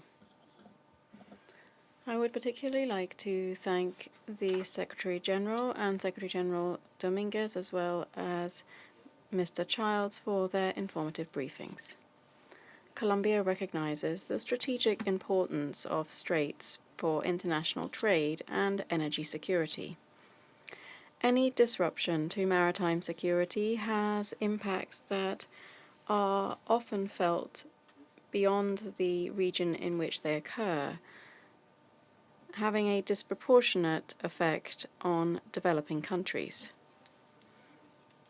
Colombia is a nation with a maritime vocation, with coastlines on 2 oceans, and a clear commitment to the sustainable protection of natural resources. Given its geostrategic location, my country is vulnerable to myriad challenges in maritime security, including drugs trafficking at sea, illegal fishing, irregular migration, illicit arms trafficking, and the protection of our natural resources and marine ecosystems. In this regard, while Colombia is not a state party to the United Nations Convention on the Law of the Sea, we recognize that it does regulate many human uses of the maritime domain, including in relation to freedom of navigation. However, unfortunately, UNCLOS does not provide all the answers to circumstances such as the recent closure of the Strait of Hormuz. Inter alia, because the convention is designed to apply in times of peace, and when conflicts arise, it does not contain all of the necessary tools. In the face of these regulatory gaps, or in the face of violations to the existing legal framework, the Security Council must play the role for which it was established. The Council is in a position to send clear messages aimed at containment and at preventing greater escalation, and in a position to take measures to demand respect for the UN Charter and international law. That said, the Council's role is just one piece of the puzzle. Indeed, maritime security must be addressed from a perspective of cooperation among naval forces, civilian agencies, regional organizations, multilateral actors, and the private sector. The isolated action of one country, agency, or organization is insufficient to address the many and very complex challenges facing freedom of navigation. In addition, climate change and environmental degradation also have serious repercussions for maritime security, requiring urgent international action. Accordingly, Colombia advocates for the promotion of initiatives to strengthen international cooperation to address threats in the maritime domain. This includes strengthening respect for the law of the sea and further developing the naval capacities of developing countries and states in the and further developing naval capacities in and regional cooperation in Latin America and the Caribbean. In this regard, it is essential to train armed forces in maritime interdiction operations, to build their naval capacities, particularly for risk prevention, and to transfer necessary knowledge and technology to address emerging threats. Further, Colombia believes that it is necessary to have more bilateral and multilateral instruments to combat drugs trafficking at sea, address human trafficking, as well as protect the rights of migrants at sea and improve the protection of the marine environment. Mr. President, today's debate follows in the footsteps of recent efforts to include the Security Council in discussions on new United Nations mechanisms to enhance peace and security in the maritime domain. We welcome these efforts, and we support the UN playing a more prominent role in this area. A firm collective response to maritime threats is in all of our interests. It is a basic building block for peace and security, and essential to promoting economic prosperity, the rule of law, and sustainable development. Thank you very much. I thank the representative of Colombia for the statement. I now give the floor to the representative of Somalia. Thank you, Mr. President, Minister Abdul Latif bin Rashid Al Zayani. Shukran, Your Excellency, for leading this important meeting today. Allow me also to express our appreciation to the Kingdom of Bahrain's presidents for convening this important and timely high-level open debate on the theme of paramount importance to the maintenance of international peace and security. We welcome and thank the Secretary General, Antonio Guterres, for his remarks. We also thank IMO Secretary General Antonio Dominguez and Mr. Nick Childs for their briefings. Their presence and contribution and insights highlight the multifaceted nature of the challenges at hand and underscores the profound urgency of addressing the evolving maritime security landscape through an enhanced collective response to ensure the safety and protection of international waterways. For Somalia, a nation with the longest coastline of Africa's mainland and situated in a crossroads of the Indian Ocean and the Red Sea, the security and sustainable management of our maritime domain are not merely a policy priorities, they are matters of deep significance for the national and regional stability. The safety of international waterways is a cornerstone of international peace and security and a vital enabler of the global economy. Recent developments have brought renewed attention to the vulnerability of critical maritime checkpoints.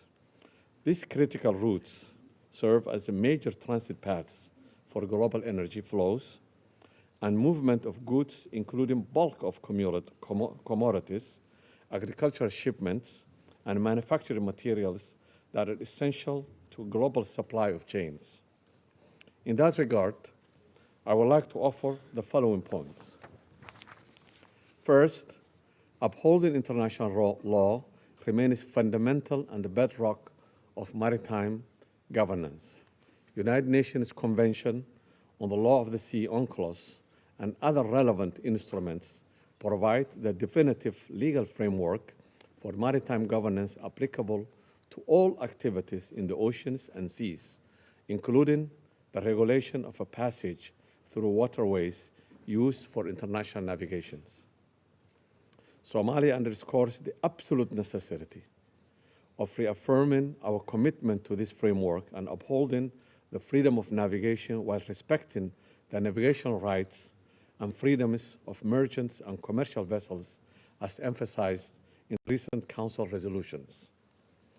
We must ensure our maritime domain remains governed by the rule of law with full respect of the sovereignty and territorial integrity of coastal states, which is essential for building trust and ensuring effective actions. Second, we believe effective maritime security requires coordinated, holistic approach to address the root causes. It's imperative to recognize that maritime security is inextricably linked to the sustainable development on land. Poverty, unemployment, and lack of opportunity often serve as significant drivers, pushing vulnerable populations toward the criminal and illicit activities at sea. Among these, illegal, unreported, and unregulated IUU fishing stands out as devastating transnational crime that depletes vital marine resources, degrades ocean ecosystems, and causes irreversible damage. Addressing these drivers through an African Union's Blue Economy initiative and the 25th Integrated Maritime Strategy is vital for fostering the long-term stability to eliminate these drivers. Third, capacity building and technology transfers are paramount for effective enforcement. Efforts to address maritime threats are most effective when coastal states possess the necessary surveillance, law enforcement, and judicial capacities as they have primary responsibilities. Strengthening the international cooperation is essential to mitigate the impacts of evolving threats, and we must build on existing national, regional, and international initiatives to enhance member states' capacity. Many African countries continue to require sustained, tailored support to strengthen their processes. We underscore the importance of tailored training, access to advanced technology, and investment in human and institutional resources as articulated in Lomé Charter. Furthermore, we emphasize the role of the African Union in developing regional maritime components to respond to emerging threats. Fourth, promoting maritime security requires coherent and effective multilateral approaches. Given the transnational nature of these challenges, no single state can address them in isolation. We must strengthen existing frameworks such as UN-Day architecture, which is essential for information sharing and joint operations.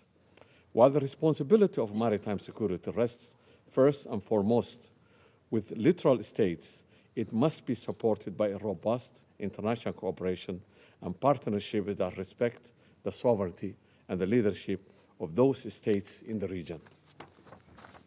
Security Council plays a vital role in protecting the freedom of navigation, reinforcing global efforts, and pursuing an integrated and forward-looking approach to ensure the safety of critical maritime routes and free flows of trade, food, and connectivity.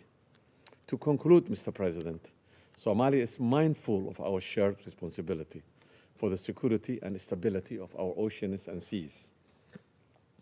Addressing these challenges require a unified and collective approach grounded in international cooperation and the rule of law. My delegation reaffirms its commitment to working constructively with the Security Council and the wider international community to realize the vision of safe, secure, and prosperous seas for all, ensuring our waterways remain a bridge of peace and prosperity, connecting nations rather than dividing them.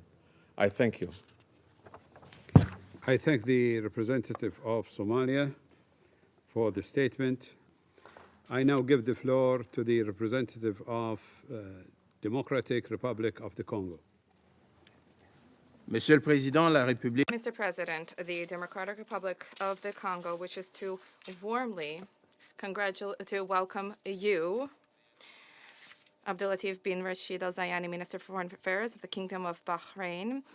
Your presence honors us and once again offers us an opportunity to congratulate your country, the Kingdom of Bahrain, upon its leadership in the conduct of the proceedings of the Security Council, as well as for the steadfastness in the approach of upholding the rights of civilians and promoting peace and upholding the rights of civilians affected by armed conflict. In the same vein, we welcome the presence of the ministers and vice ministers for foreign affairs during today's meeting. And lastly, we wish to thank Arseno Dominguez, Secretary General of the International Maritime Organization, as well as Mr. Nick Childs, Senior Fellow, Naval Forces and Maritime Security, for their high-quality briefings. Mr. President, seas and oceans are common heritage of humankind, as well as a critical bedrock for the operations of the global economy. They provide for smooth international trade, they support supply chains, and they provide lasting links amongst nations. These strategic spaces today are facing convergent threats which are impeding freedom of navigation, are undermining economies, are disrupting energy and trade flows and are compromising, more broadly speaking, international stability. And what is at stake here has now gone beyond maritime safety and security alone. What is at stake here is the ability of the international community to preserve an open, secure, global space that is governed by law. Illicit trafficking in migrants, piracy, transnational organized crime, and new threats targeting port infrastructures, navigation systems, and vessels continue to surface in many regions, specifically in the Red Sea and the Gulf of Guinea. These combined threats pose a grave threat to the security of coastal states, endanger civilian and crews' lives, while at the same time disrupting supply chain operations. Mr. President, for my delegation, these complex challenges can only be resolved through a holistic approach that is rooted in enhanced regional and international cooperation, prevention, innovation, and strict respect for the rule of law. And this approach needs to be part of lasting frameworks for maritime governance that can preempt and provide effective and efficient responses to the rapidly evolving threats. And it is a conceptual and practical shoring up of maritime security, which is inextricably linked to respect for international law, particularly the UN Convention on the Law of the Sea, as well as the relevant instruments of the International Maritime Organization, which represents the normative bedrock guaranteeing freedom of navigation, safety and security at sea, and peaceful dispute resolution. Africa is cognizant of these challenges, and therefore we have embraced this approach at the regional and sub-regional levels. At the regional level, the African Union, on 15 October 2016, adopted the African Charter on Maritime Safety and Security and Development in Africa. This is a strategic framework, the purpose of which is to improve maritime safety and security, to fight against illicit activities, to promote the development of the blue economy by leveraging cooperation, coordination, and exchange of information among member states. Several years ago, on the 25th of June 2013, 25 states of the West African and Central African sub-regions, including the DRC, adopted the Yaoundé Code of Conduct, the purpose of which is to provide security in the Gulf of Guinea. This Code of Conduct has been recognized as having established a culture of unity as well as enhanced collaboration for the Gulf of Guinea, particularly when it comes to the security of vessels. We see headlines about threats to security of maritime routes and the principle of freedom of navigation, specifically when it comes to the Strait of Hormuz, which is embroiled in tensions in the Middle East. This strait is a strategic corridor for global trade. As such, it carries deep significance for the delivery of essential goods and energy resources. The escalation of tensions in such a strategic area harbors significant risks to international and regional stability. In this context, the DRC believes that it is incumbent upon the Security Council to be fully seized of the matter and to contribute through its mandate to preventing any deterioration of this situation. The protection of civilians, of crews, and maritime infrastructure must remain a priority, strictly in accordance with international humanitarian law and in accordance with the applicable rules for armed conflict at sea, specifically the principles of distinction and proportionality. To that end, we encourage, inter alia, the mediation efforts underway, specifically those efforts which are being spearheaded by Pakistan. We call upon parties concerned to embrace dialogue, restraint, and de-escalation. Mr. President, in conclusion, the DRC wishes to reaffirm our commitment to working alongside the members of the Security Council to enhance maritime safety and security. And we propose 5 key levers that the Security Council can base its action on, namely, enhancement of cooperation coordination of international and regional efforts, integration of new emerging threats and technologies, more meaningful support for durable regional strategies, enhancement of prevention and resilience of coastal states, and lastly, promotion of inclusive and preventive maritime governance that is based on respect for international law. Thank you. I thank the representative of Democratic Republic of the Congo for the statement. I now give the floor to the representative of China. Thank you, President. At the outset, I welcome His Excellency Foreign Minister Zayani of Bahrain presiding of this meeting. And I thank Secretary General Guterres, Secretary General Dominguez, and Mr. Childs for their briefings. Oceans are the cradle of life and connect the world, carrying more than 80% of global trade. They have become the main arteries for the functioning of economies and human society. To guarantee the safety and security of international shipping routes is crucial to the stability of global production and supply chains and to people's livelihoods and well-being, serving the common interests of all nations. In recent years, due to rising global turmoil, maritime security issues have heated up and have become increasingly intertwined with geopolitical conflicts, traditional and non-traditional security risks, and global governance deficits. Upholding the spirit of unity and cooperation, we need to view maritime security issues in a comprehensive and in-depth manner and seek solutions that address both symptoms and root causes. Let me stress the following points. First, we need to find political solutions to hotspot issues. The stability and smooth operation of international shipping routes are closely linked to peace and stability in the surrounding region, especially coastal states.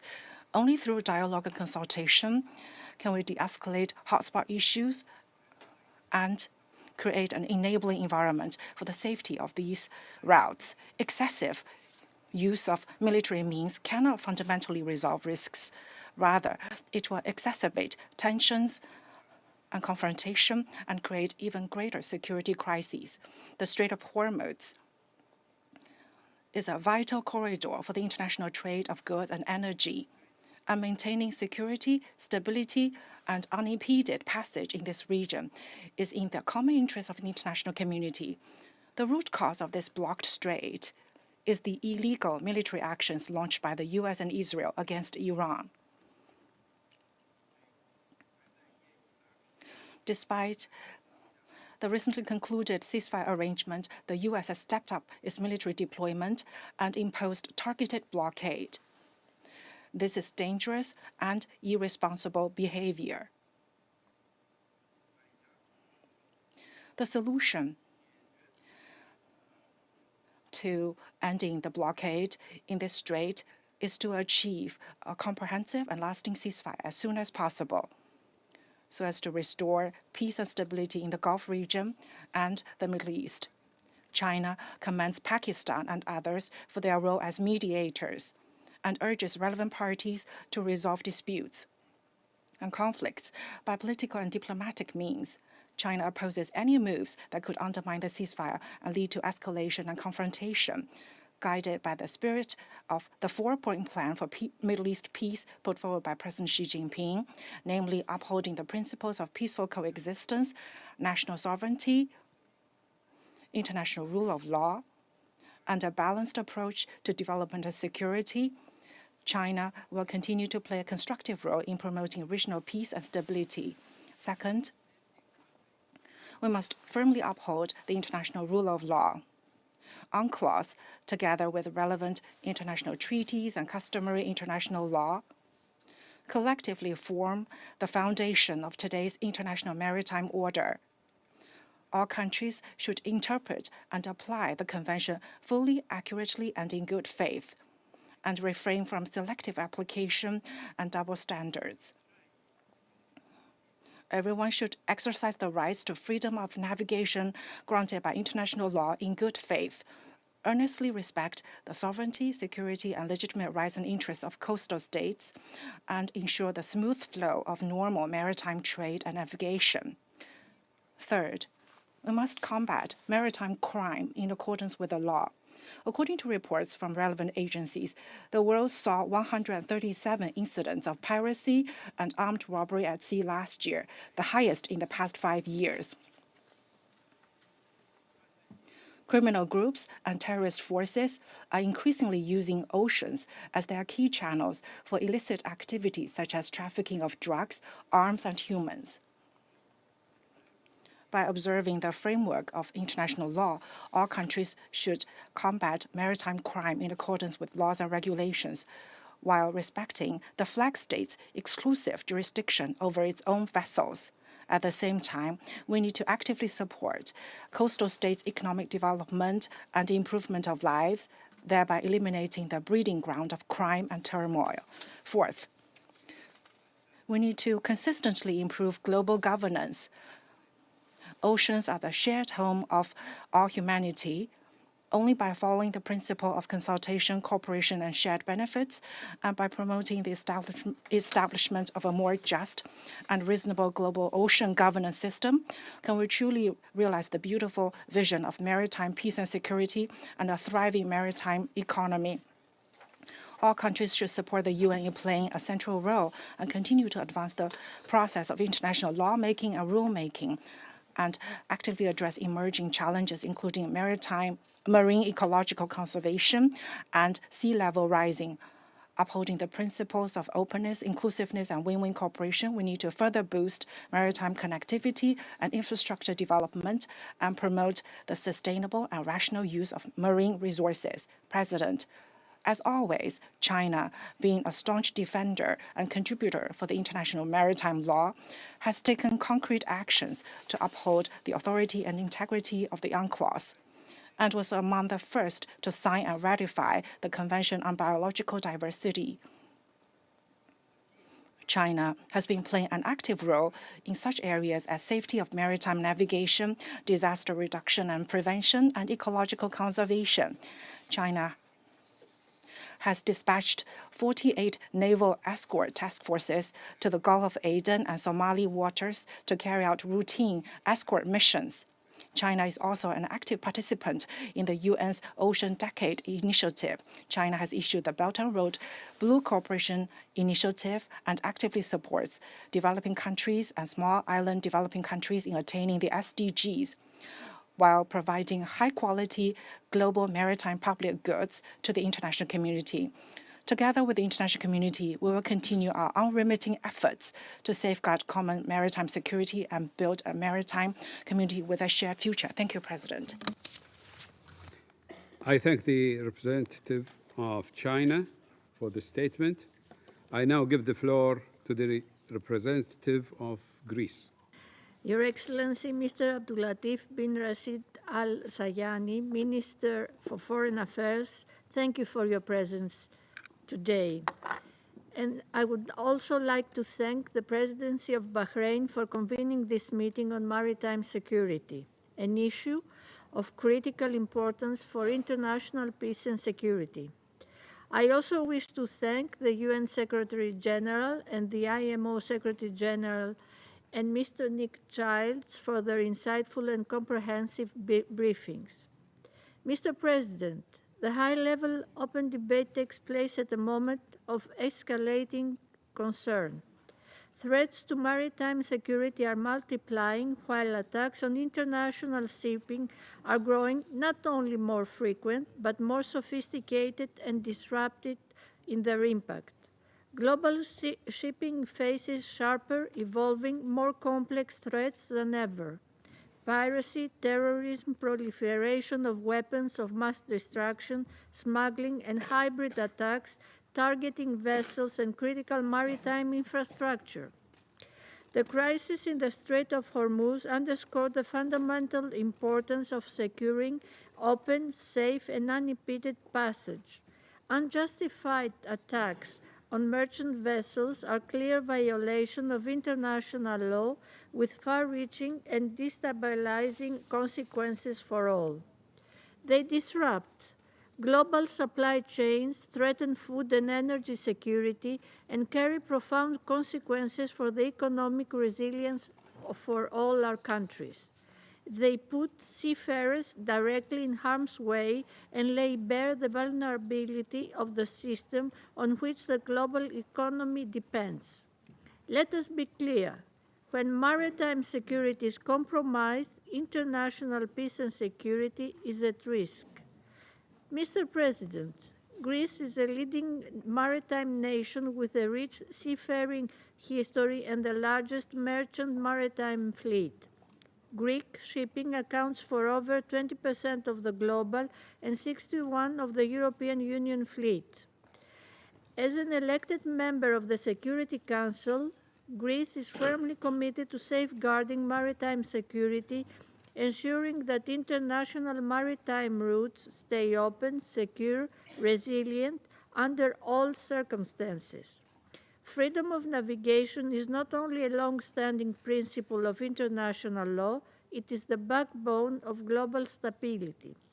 It must be upheld in full conformity with international law as reflected in the United Nations Convention on the Law of the Sea, which sets out the legal framework within which all activities in the oceans and seas must be carried out. Its provisions reflect customary international law.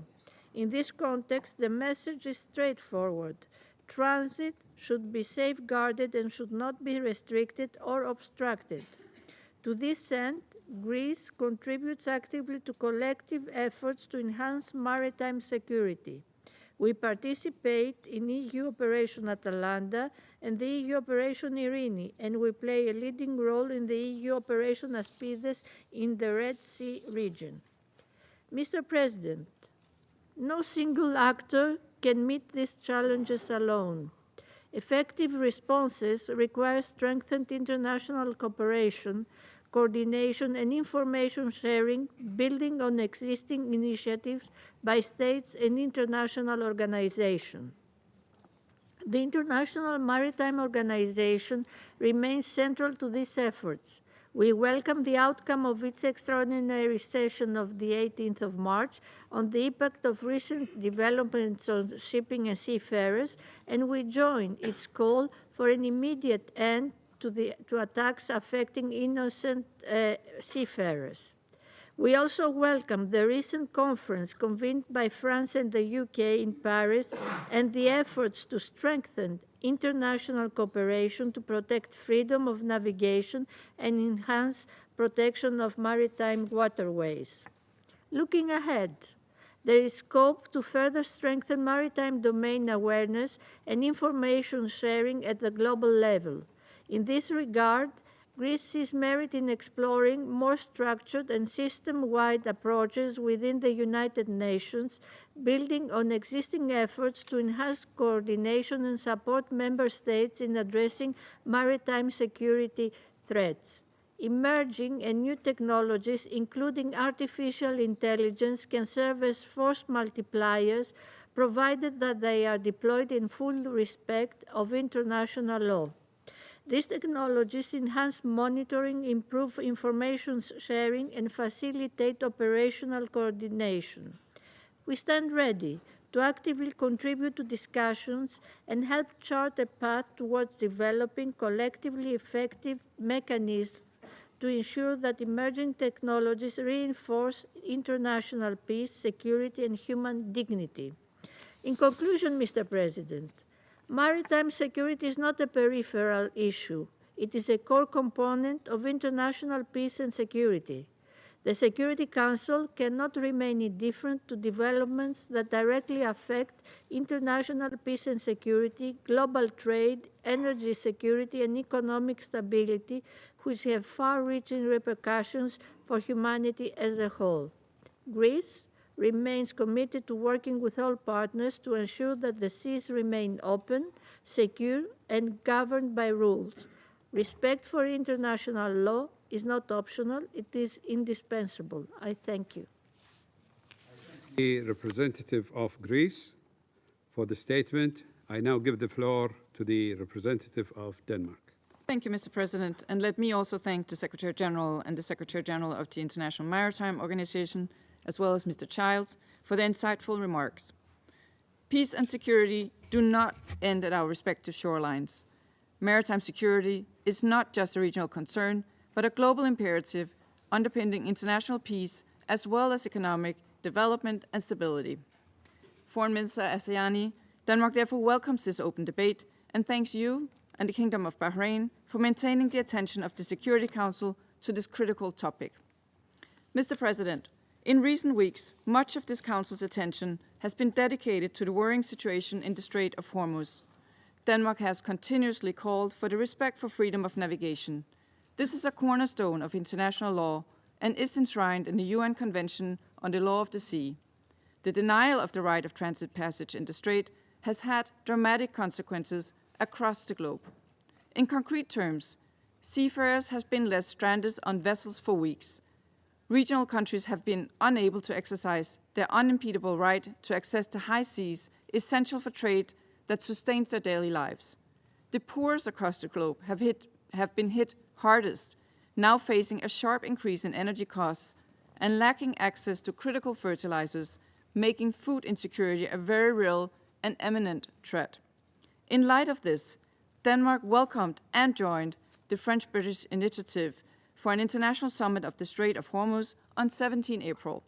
We reconfirm our readiness to support transit passage through the Strait of Hormuz by strictly defensive multinational mission to protect merchant vessels, reassure commercial shipping operators, and conduct mine clearings operations as soon as conditions permit following a sustainable ceasefire agreement.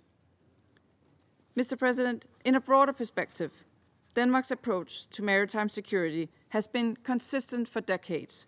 We were among the first nations in the 1950s that recognized the need for a binding framework for all ocean activities and were among the first to sign the later and final UN Convention on the Law of the Sea. We did so because we believed that maritime security begins with legal clarity. That belief remains just as firm today. Respect for international law must remain our compass at sea, also in stormy waters.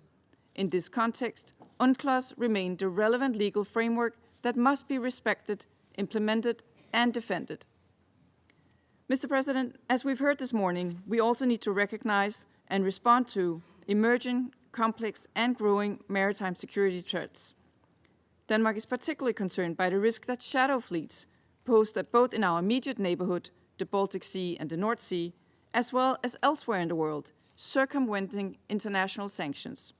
These old, poorly maintained, and insufficiently insured vessels are a huge risk to seafarers, maritime security and navigation, the environment, and coastal communities. It is clear that the relevant rules at sea are being deliberately undermined, and Denmark calls for urgent, coordinated international action.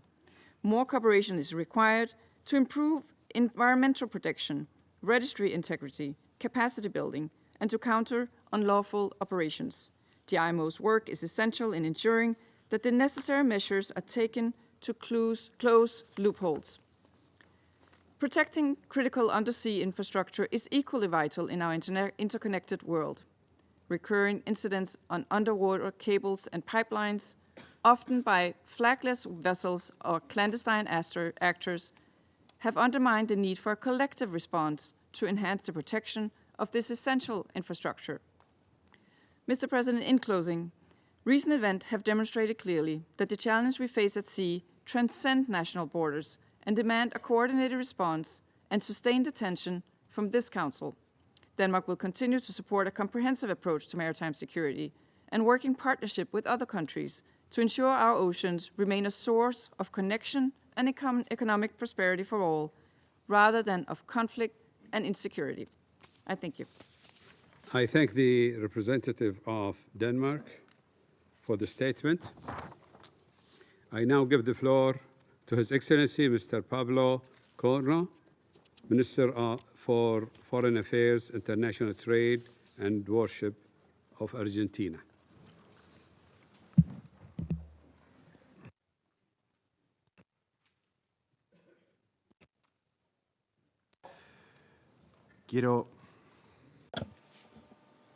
I wish to begin by congratulating the Foreign Minister of Bahrain, Mr. Abdulatif bin Rashid Al Zayani, for the presidency of the Security Council this month. I'm grateful for the convening of this open debate at a time that calls for clarity, responsibility, and steadfastness. I extend my thanks to the Secretary General, the Secretary General of the International Maritime Organization, and the delegations here present. Mr. President, we come here to consider a matter that exceeds mere regional circumstances. When a strategic maritime route is under threat, it does not only affect one commercial route, it jeopardizes an essential principle of the international order. Freedom of navigation is a basic precondition to peace, stability, and prosperity among nations. For this reason, this chamber has a singular value. The Charter of the United Nations entrusted the primary responsibility to this council to maintain international peace and security. This responsibility does not admit any ambiguities when a state conditions by force the normal business of the international community. As noted by President Javier Milei, Argentina's foreign policy has a clearly defined moral north. It is based on the defense of life, freedom, and prosperity. In line with these principles, Argentina roundly condemns the actions of the Islamic Republic of Iran. In this same vein, we express our full support for the action taken by the United States and by Israel to address this threat. Mr. President, Argentina has first-hand experience of terrorism, this through the attacks on the Israeli embassy and the Amir building, also through the horror of the 7th of October, where Argentine nationals were both murdered and kidnapped. Our justice has granted responsibility to the Iranian regime, and we support the quest for truth and justice here. Our firm belief has led to concrete decisions. Argentina supports the people of Iran in its aspiration to live in freedom. At the same time, the state of Argentina has moved to declare the Islamic Revolutionary Guard, the Quds Force, Hezbollah, and Hamas as terrorist organizations, including them in our public register of persons and entities linked to acts of terrorism and their financing.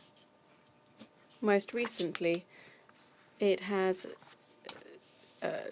declared persona non grata the charge d'affaires of Iran in Argentina. When faced with terror, Argentina is not cowed. It responds decisively. I wish to state this clearly. Argentina acts on the international stage consistently and without ambiguity. Our decisions are not explained by circumstances. They are underpinned by profound belief in the that guide and inform our foreign policy. This consistency guides every one of our positions and defines the role that we play in the world. This is a role that does not accept any ambivalence to those that threaten our freedom. President, my country was one of the co-sponsors of Resolution 2817, which condemned the attacks launched by Iran on Bahrain, Saudi Arabia, the United Arab Emirates, Jordan, Kuwait, Oman, and Qatar, and urged the regime in Tehran to refrain from any action affecting freedom of navigation and transit passage through the Strait of Hormuz. It's essential to remember that, in accordance with the United Nations Convention on the Law of the Sea, the right to transit passage through international straits is part of the principle of freedom of navigation at sea. From this, Iran's obligation to allow the passage of ships through the strait clearly follows. The obstruction of maritime transit by a littoral state represents a serious violation of international law. Argentina roundly condemns the action of Iran on the Strait of Hormuz. We do this in defense of our allies in the region and in defense of the entire international community. A decisive proportion of global trade circulates via these routes. Energy, food, industrial inputs, and primary materials sustain logistical flows that guarantee the functioning of economies and market stability. Interrupting this trade and this transport generates distortion, it exerts price pressure, and it jeopardizes food and energy security at a global level. This impact is more than just economic, though. It is not just a commercial disruption. It's an action that violates in the international economy and affects the freedom of countries to trade, produce, and prosper. Affecting the normal functioning of a strategic waterway such as the Strait of Hormuz is illegal conduct that cannot be relativized. Argentina has clearly noted this, and we stand on the position of those on the side of those who defend a predictable rules-based international order. Mr. President, the security of waterways calls for coordinated responses anchored in international law. This Council must act with this determination. Argentina will support any initiative to safeguard the peace, freedom, life, prosperity, and international stability. Please know, Mr. President, distinguished colleagues, that Argentina will be there every time these principles are at stake. It will be there to support them and to defend them. We will be there to firmly confront those who purport to wield terror, intimidation, or illegality as a form of power. This is our commitment. This is the role that we have chosen to play in the world. No doubts, no concessions. Thank you. I thank His Excellency, Mr. Giorno, for the statement. I now give the floor to His Excellency Dhul Qarnain Abdul Rahim, Minister of State of Singapore. Mr. President, thank you for convening this timely and important debate. I also thank UN Secretary General Guterres, IMO Secretary General Dominguez, and Mr. Charles for their insightful briefings.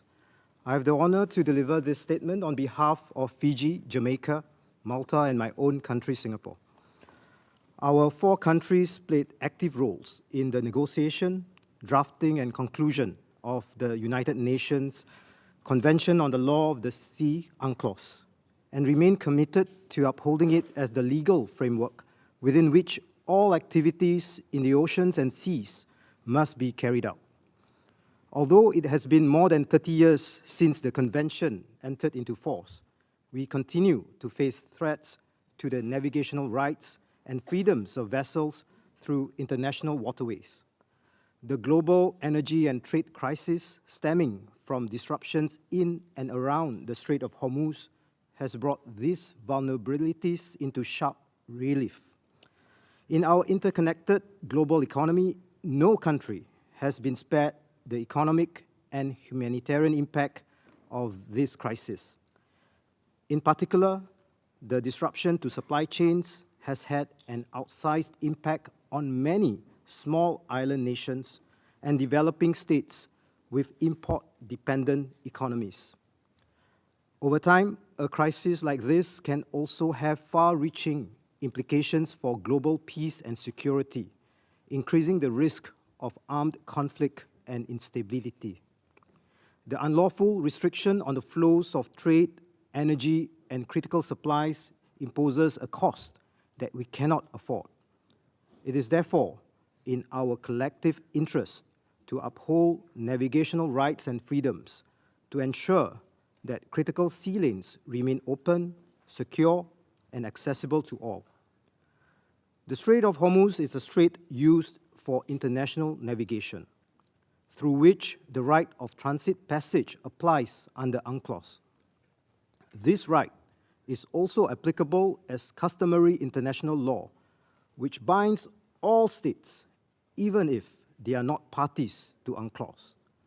We therefore call on all concerned parties to uphold and respect the right of transit passage, comply with all other applicable obligations under international law, restore safe, continuous, and unimpeded transit passage in the Strait of Hormuz, and ensure the safety of seafarers and ships. International law, and UNCLOS in particular, already provides a comprehensive framework to strengthen maritime safety and security. What is required is the resolve of all states to uphold and apply it. Mr. President, allow me to offer some additional perspectives in my national capacity. Singapore aligns itself with the statement to be made by the Philippines on behalf of ASEAN. As a small island developing state whose lifeline runs through the Straits of Malacca and Singapore, another critical maritime artery for the world economy. Singapore takes a clear and categorical position. Transit passage in the straits used for international navigation is a right under international law and not a discretionary privilege that can be paid for or negotiated. Any erosion of international law in one region of the world inevitably sets a dangerous precedent for all others. The stakes are not theoretical. The Straits of Malacca and Singapore carries about 23.2 million barrels of oil per day, exceeding the 20.9 million barrels per day that used to flow through the Strait of Hormuz.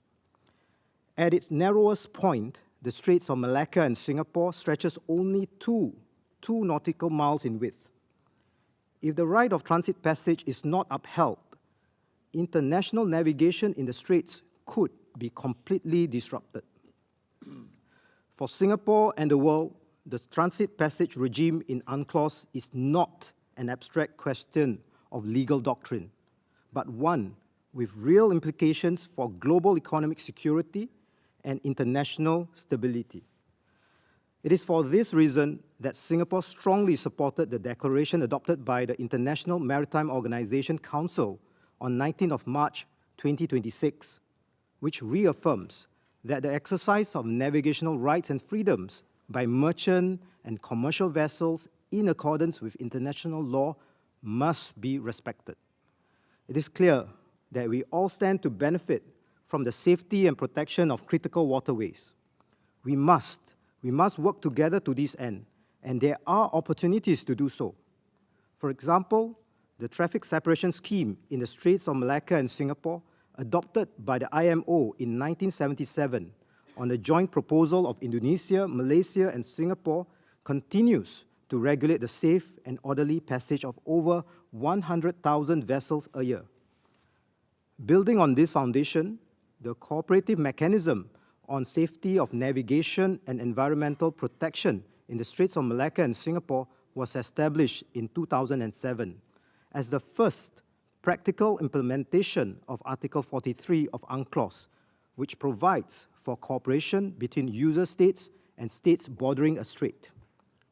It remains an essential platform to keep the straits safe, open, and clean, and includes not only the 3 littoral states, but also user states, the shipping industry, and other stakeholders.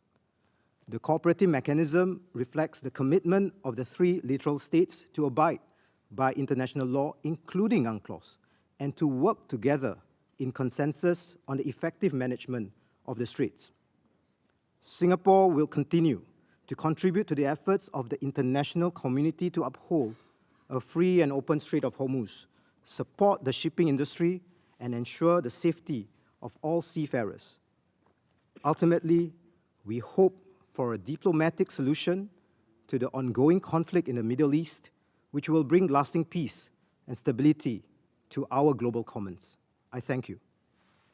I thank His Excellency Mr. Abdul Rahim for the statement. I now give the floor to His Excellency Mr. Khalifa bin Shaheen Al Marar, Minister of State of the United Arab Emirates. Sayyid al-Rais. Mr. President, Dr.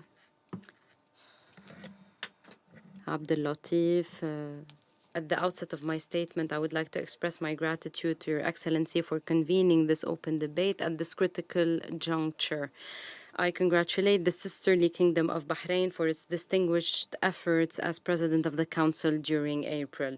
I also thank His Excellency the UN Secretary General, Mr. Antonio Guterres, and His Excellency the Secretary General of the IMO, Arsenio Dominguez, as well as Mr. Nick Childs for their valuable briefings.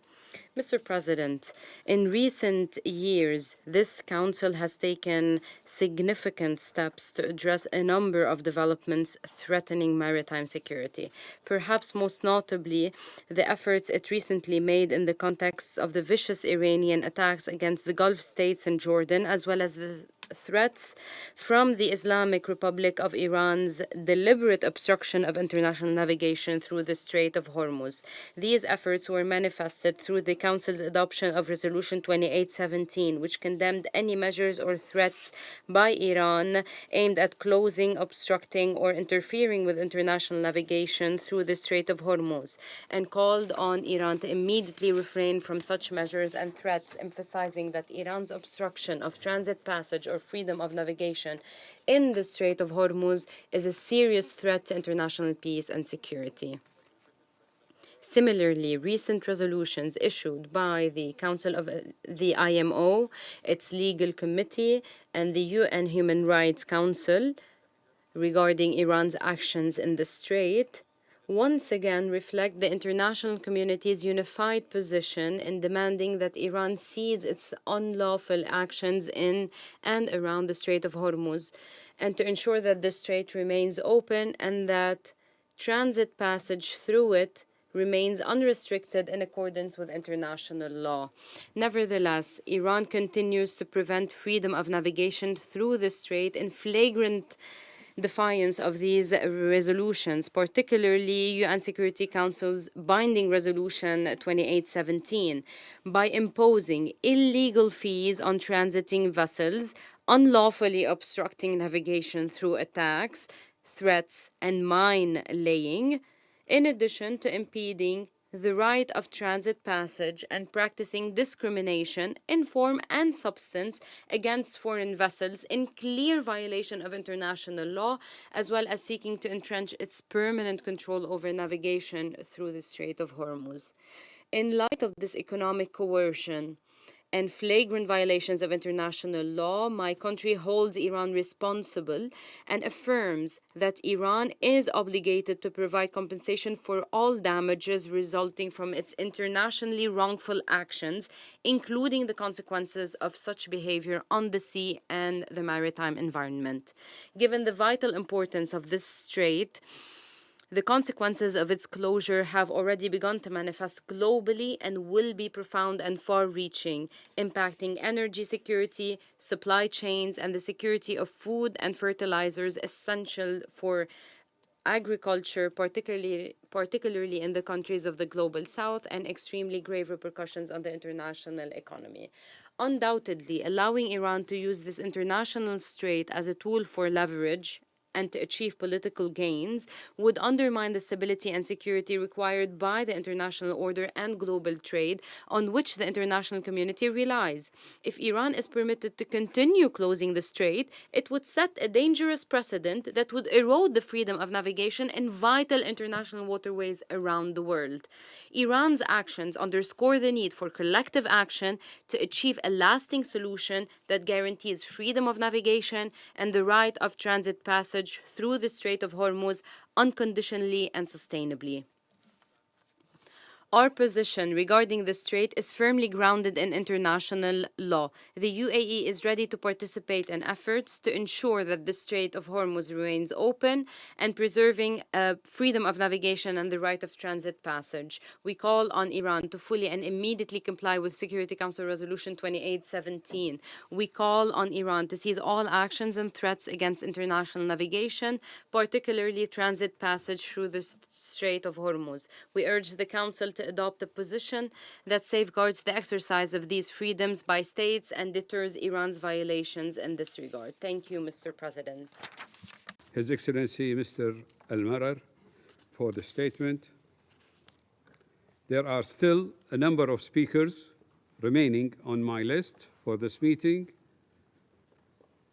I intend, with the concurrence of members of the Council, to suspend the meeting until 3 p.m. This meeting is